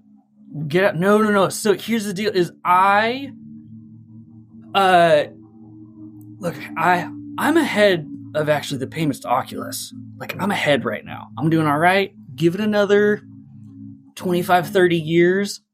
I should be actually, like, I'm ahead of the interest. Give it another 25, 30 years. I should be set. At that point, I'll be a little older, but I'll be making enough money that I could probably buy myself a couple life extenders, maybe live out the last few decades of my life in peace. All right, without any issues. As long as I don't make any waves. All right? I don't want to make any waves. Should be okay, though. All right? Got a long-term business plan. We're all set. I'm not trying to undercut Oculus or anything here. That's making waves. I'm not about that. And, is he being honest? Sure. If you guys, anybody who wants to roll discern is welcome to do that. Yeah, that's fine. Let's do it. Wait, let me see. 8. I only rolled an 8. Wow. Oh, no. Tonight is not my night for rolling. 3. Oh, gosh. 3. Okay, we don't know. No, we don't. Was that 3? What? 4. 8. 8. Okay. I just want to sell all his sweatshirts. How many sweatshirts does a person need? It's hard to tell, but it seems like he's got everything under control, or bare minimum, he believes he's got everything under control. So, Danner, how does your girlfriend Tish feel about this?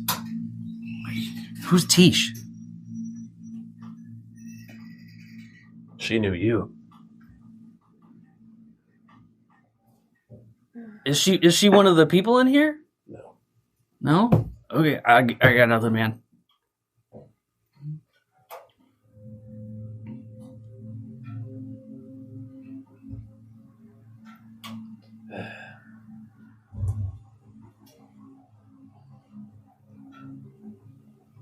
All right, well.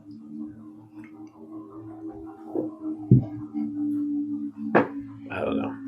he's not past going. He's the not surprise going anywhere, inspection, and Oculus will be very pleased, and I'm going to leave. All right, cool. Yeah, it seems like you guys are not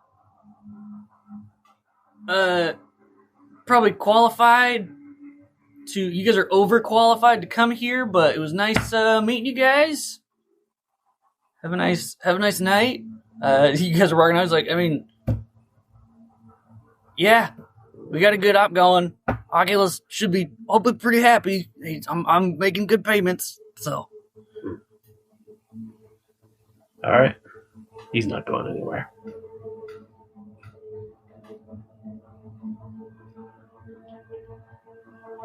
Okay.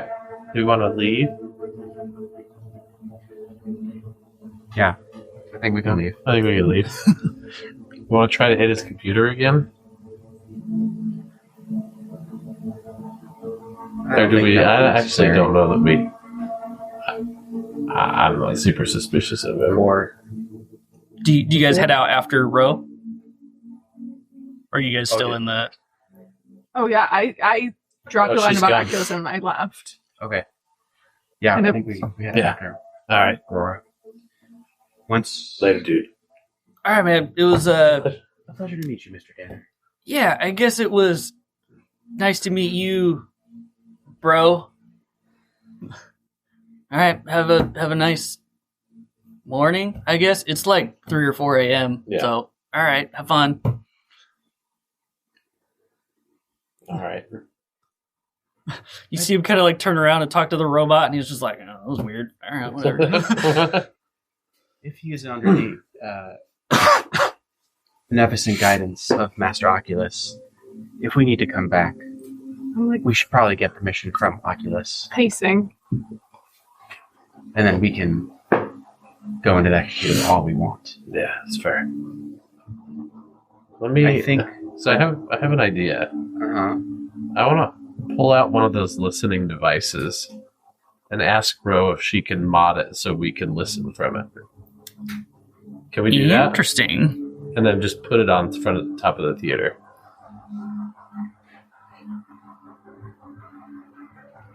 It's not the best place to put it. Or wherever you want. It's early. It's late. I'm tired. Okay, so the issue is you'd probably need some sort of receiver Yeah. that I don't know if you guys have one. Yeah, that's fair. We just have our headsets. What I could... I'll let you roll to see if you could like put it on a certain frequency though, and then if you were to like go find a receiver, then you could find that frequency if you'd like. Okay. Yeah, let's do that. Okay, cool. We're gonna call this ingenuity. We'll call this a 15. So.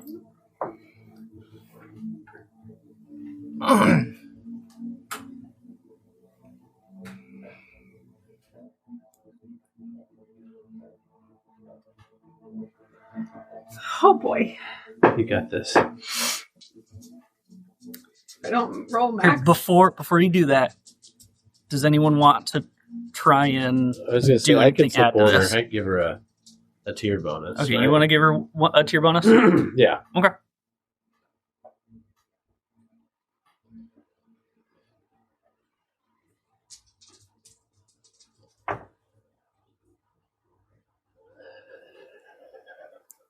What was the threshold? 15. Sure it wasn't 12? It was not 12. However, you also kind of get the impression that like if you wanted to, like you're trying to do this on the fly, like if you wanted to go and set yourself up better, you could probably come back and do this easily at some point. Okay. Like you're just trying to do this in the moment on the fly. Like this is more of a preparation issue and like having what you need rather than you're not capable of doing it. All right. Yeah. Dusty hallway is not quite my workshop, so I don't blame you. Honestly, at this point, we should probably just go to sleep. If you recall the note that we got, it said that Danner was next. It is possible that that means he's going to be targeted for some sort of buyout or something next. So, although I could not get a read on Mr. Danner, he may not have received that invitation quite yet.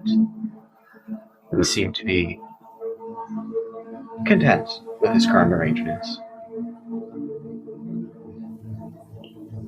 Do you guys want to stick around for a while and just like hide behind the food cart and sleep? It's like 4 a.m. Sleep? Yeah, I'm tired. Here? Sure. Have you seen the place, Master Six? I look clean out a 6x6 corner for yourself. I'm tired. My bed's in this building.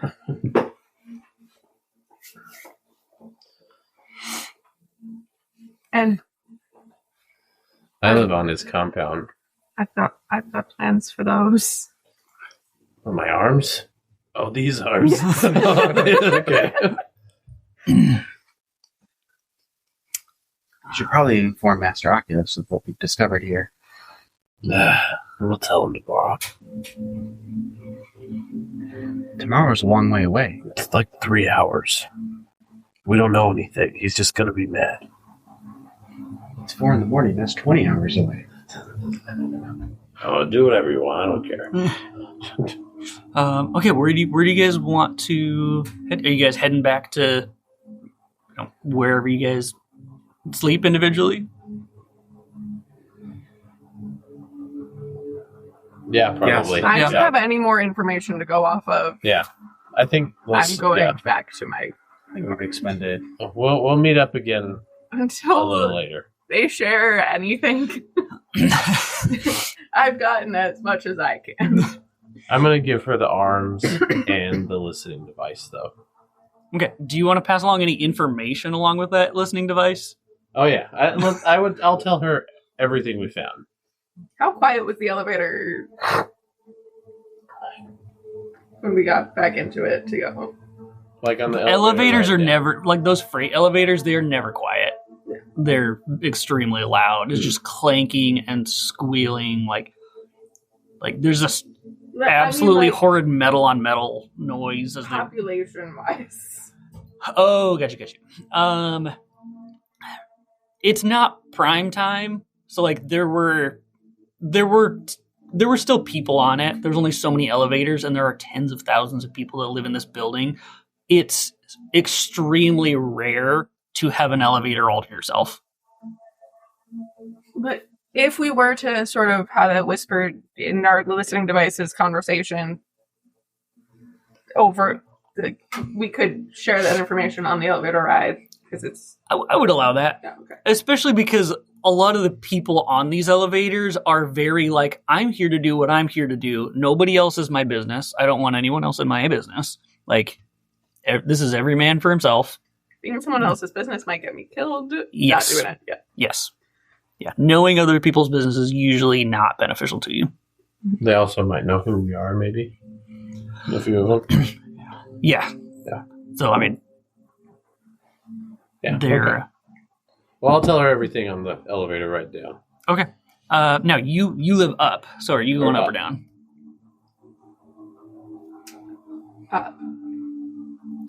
Well, if they were going down to get that, I would probably go.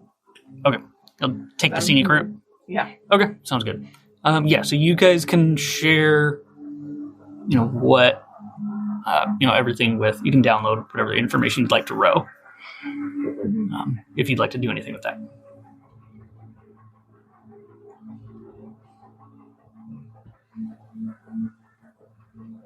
So wait, you're telling me Kohler was the mole?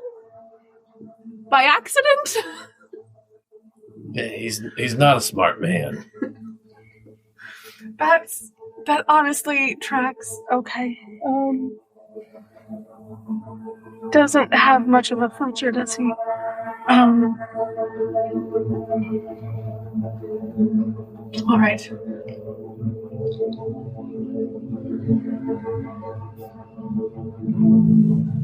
IBB wants Oculus out. That's interesting.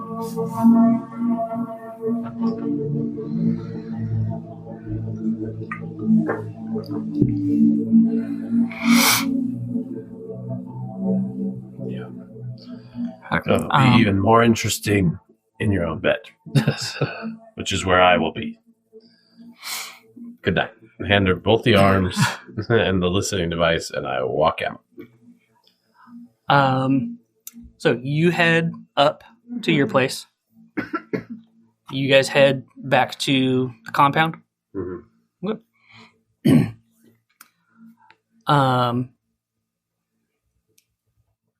As you guys head to where you're going.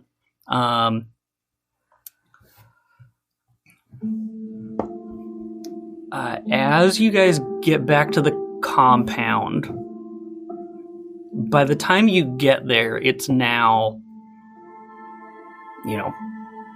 it's now like 5 or 6. You guys have been up all night. Each of you have mechanically several risk levels. Right?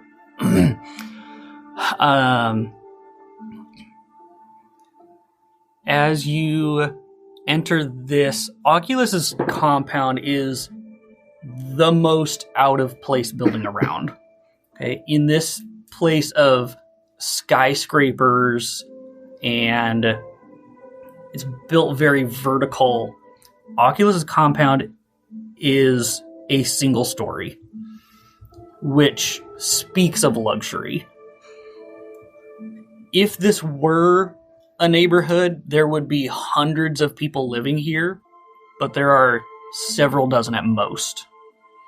This is a square building that surrounds an internal square courtyard. The moss that passes for vegetation at 20,000 feet covers columns and sitting benches and the ground. There are several walking paths through the moss that lead from the building towards the center, which is some of the only stone that you've ever seen in this place of metal and concrete. Where do you guys head in the compound?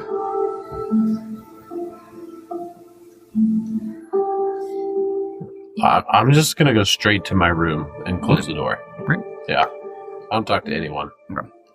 You head to your room. What do we find in number 6's room? What does it look like? So you would think that it might be kind of nice because he's like the sun, but there's actually almost nothing in there. There's a simple bed. There's a blanket, a desk with maybe a little like bulletin board type thing on it, and a chair. And that's really all that's in there. He doesn't spend a whole lot of time there, to be honest. You get into your room, you lie down, and just some things from the night just seem more profound than they should be. Right? That word aces from the card game, comes back over and over again. There's that memory from earlier of just something about a war, but there's no wars here. There's no fighting in the streets. Fighting reminds you of guns and an explosion. The number 6, Oculus calls you assassin number 6, but the number for some reason just feels different. And that memory of strength without compassion is weakness, that's not Oculus. That's not Oculus at all. That's something else. And just as much as conflicting memories are missing ones, you, for not the first time, realize you simply don't have enough memories to fill your years of life.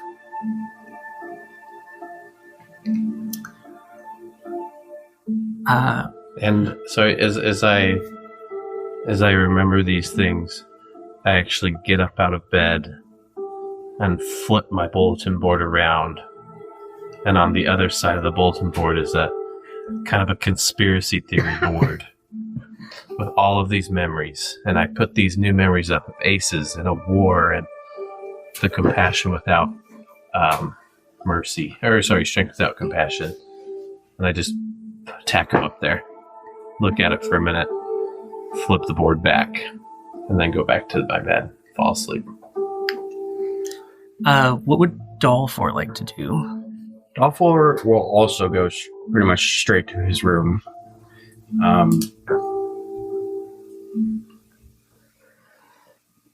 Yeah. You head to your room. You're there for a little bit. It doesn't take super long because you guys are coming back so early in the morning. It doesn't take very long before you get, I was going to say a knock on the door, but you don't get a knock on the door as Oculus walks into the room.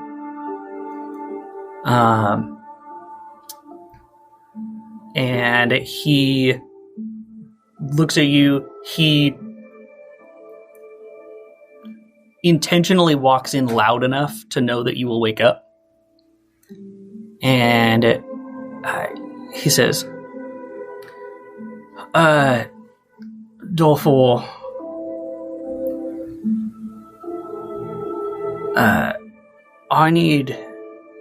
there's going to be a meeting at noon in the courtyard. I need you to bring, why don't you bring Morse? And then make sure that Ro is there as well.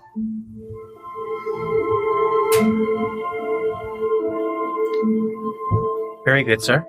Will there be anything else you require for this meeting? Any other preparations? No, I think that should be good.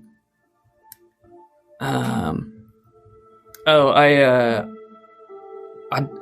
do have an upgrade for you, but it's going to have to wait till later. I don't have time to do it now. Very good, sir. All right, then. Should be a good day. And he leaves.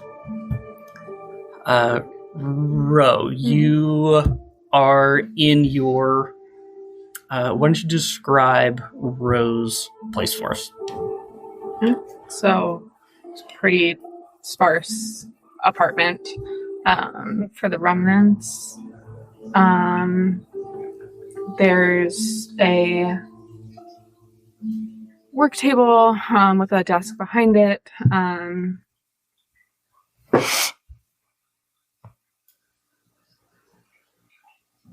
Both are just covered with things she's tinkering with. There's a couch, kind of like a messily made bed that doesn't look like it's been touched in a very long time. And then her room. Again, pretty sparse. And she'll go, she'll put down her new acquisitions at the work table. She'll go into her room to start getting ready to end one day and start another awful one. And she'll pull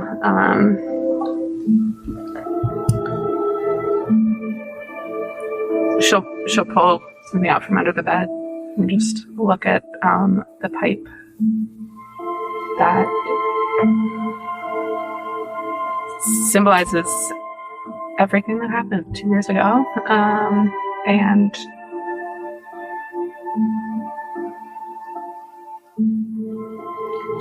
reminds herself again why she's putting up with all of this awful life, and she'll put it back under the bed and she'll try to get to rest. Yeah. On the way, you pass the bloodstain on your wall, and the bloodstain that kind of started a lot of your garbage scenario that you're in. And those extra materials are very well timed because your fridge is empty. Like, you don't even need to check because there's nothing in it. So it's very well timed, as not even the cheap, meal replacements are available to you right now.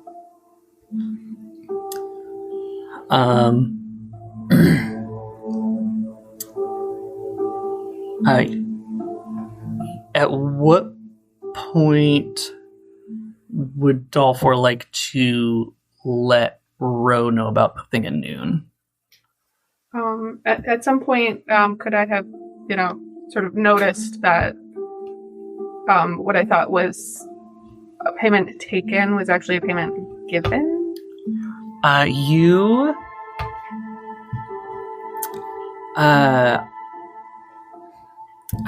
think maybe when you're kind of checking out those cybernetic arms, you're kind of looking at, it's like, okay, are there any cheap materials that I can find to add to these, so that I can figure out what to do with this? I think that's when you kind of check and you realize that there was just that teensy bit of generosity in the world where you're just so used to someone taking that there was just a teeny bit that was actually given back from Sterling the bartender.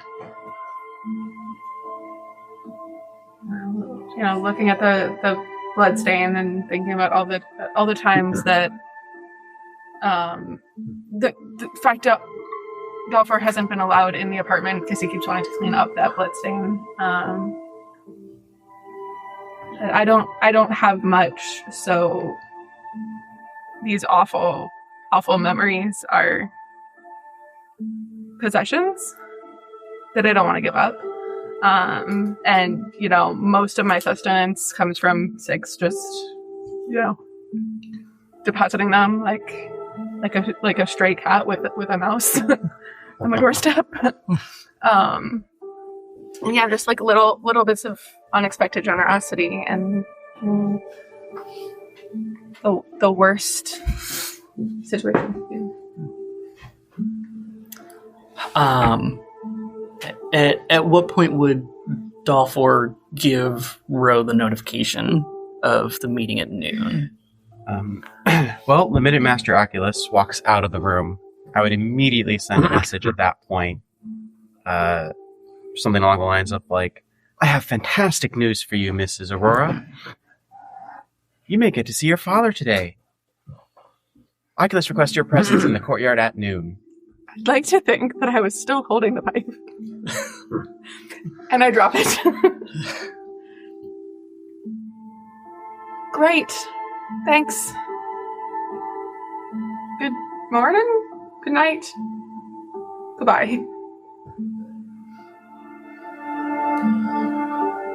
Good morning, Miss Aurora. Click.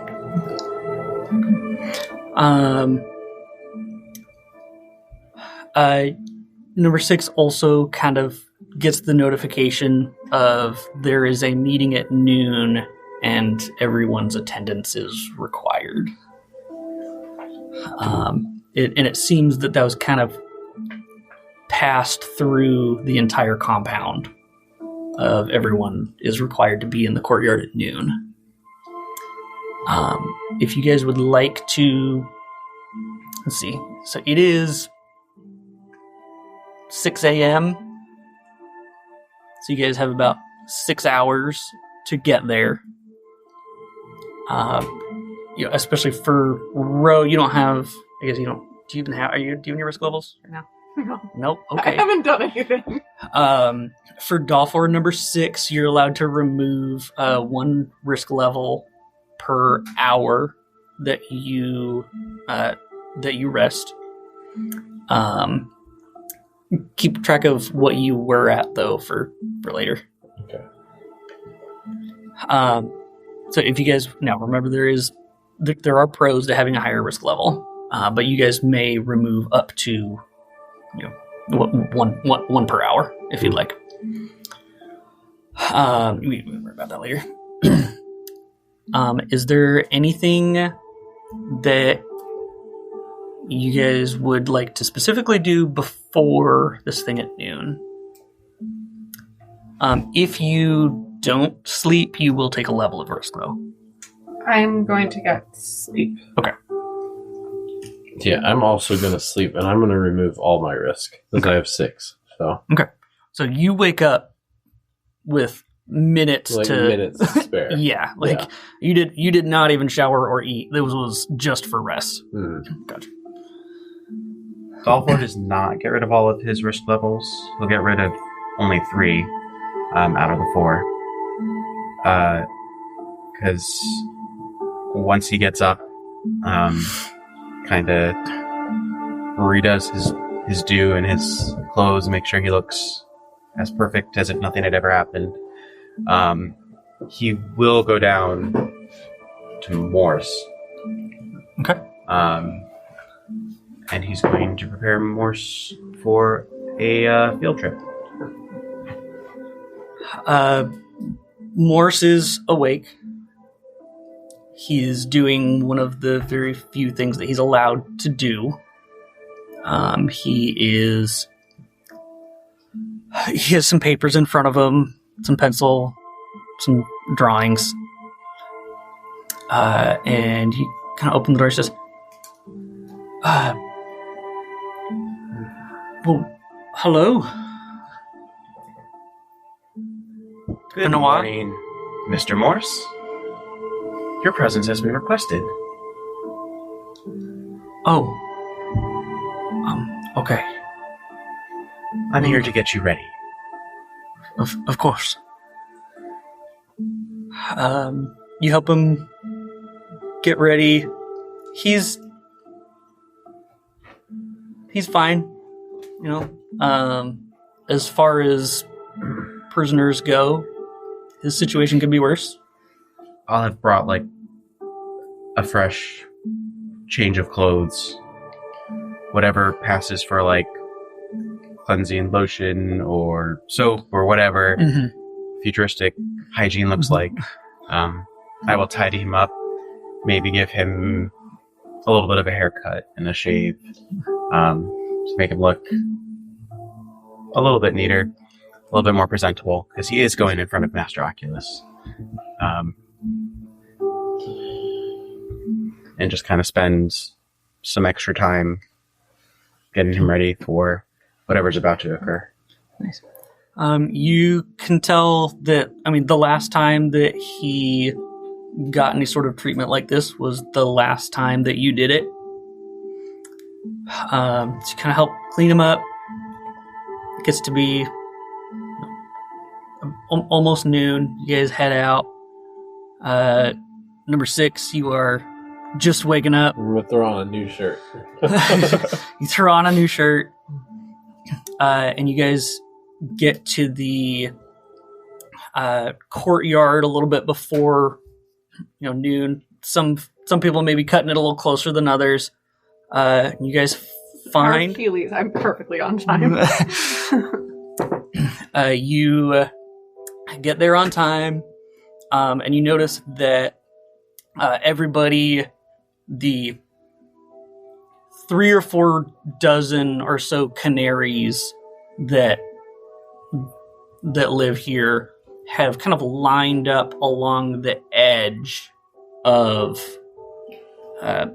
this courtyard. You guys kind of join.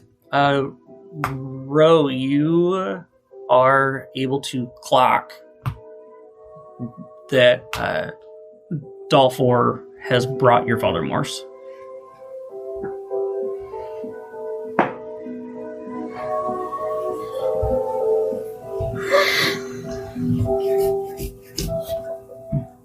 I don't know the specifics of this meeting, and I'm not sure if I was told that my father would Did you say? Yeah. Okay. So I was prepared emotionally for that, but I feel like this is another little kindness of, like, not making him look mistreated.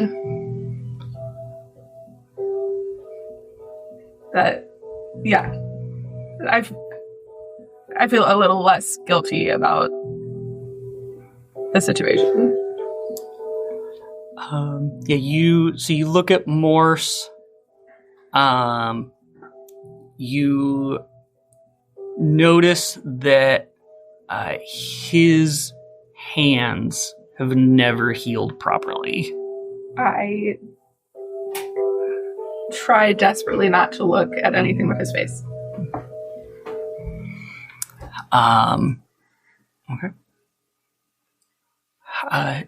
Would anyone like to do anything specific before noon?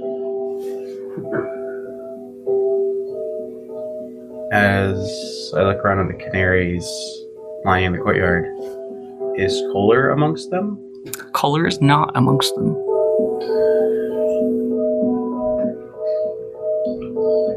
So I'm just going to go into a corner and just kind of view things from a distance. Mm-hmm. Maybe climb up, sit on a ledge or something, watch. Have I been to the courtyard for a meeting like this?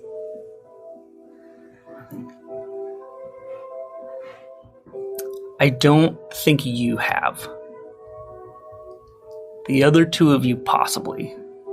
In fact, even probably. Mm-hmm. In the city of All in Eubon, the city mostly lives in darkness. Not because it's eternally night, but there are just too many things that cast large shadows. Noon and the few minutes surrounding it are the only time that normal people get to see the sun. Oculus chooses these few minutes of light to deal out punishment when he feels it's necessary. Come noon, all those informed of this are here. The edge of the courtyard is lined with mostly canaries, but there are a few others as well, including a couple of debtors. Many people here know the meaning of noon. And the only ones who make an attempt at talking here are the ones who are dumb enough to show their nervousness. The second that it hits exactly noon, a door opens from the building, and Oculus walks out, followed by Kohler and Tish. Kohler's red bioluminescent pitchfork does not glow in the sun, but it's quite noticeable. Tish behind him is kind of dwarfed by his size. You can't see her face too well as her thick hair is kind of falling to the sides. They head to the center and they stop. Oculus kind of gives a spin, making sure that he clocks everybody who's there. He says, "Information is more valuable than money. If you find yourself without money to share, maybe think twice before sharing information." Maintaining a healthy human body is expensive. And more than anything else, Oculus's lack of scars and modifications speak loudly of wealth. And yet, there's a spark and a soft glow from his left eye as Kohler freezes ever so slightly. Oculus walks over to Tish. He hands her a rope about 3 feet long. And he says to her, "It's you or him." And even though her hands slip on the rope that is now slippery from her tears, she manages to wrap the rope around Kohler's neck and to begin to pull. And someone who has dealt out this very punishment many times before begins to experience it himself, and there is no resistance. I would like to ask how your characters feel and how at all if they react to what is happening.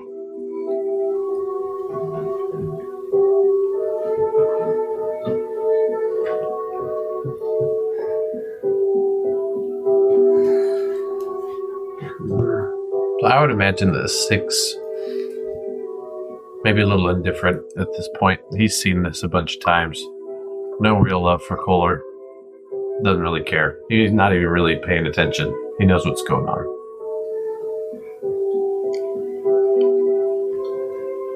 I'm watching Tish. The same way Kohler watched me in the same situation.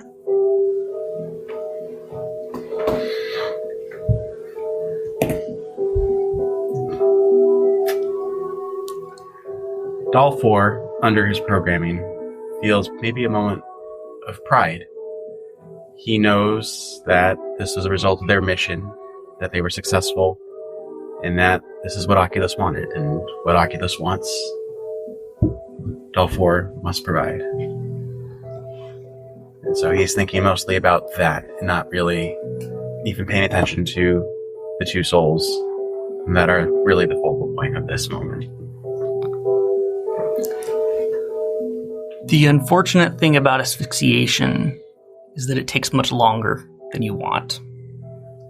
It takes minutes for brain cells to fully stop functioning from lack of oxygen.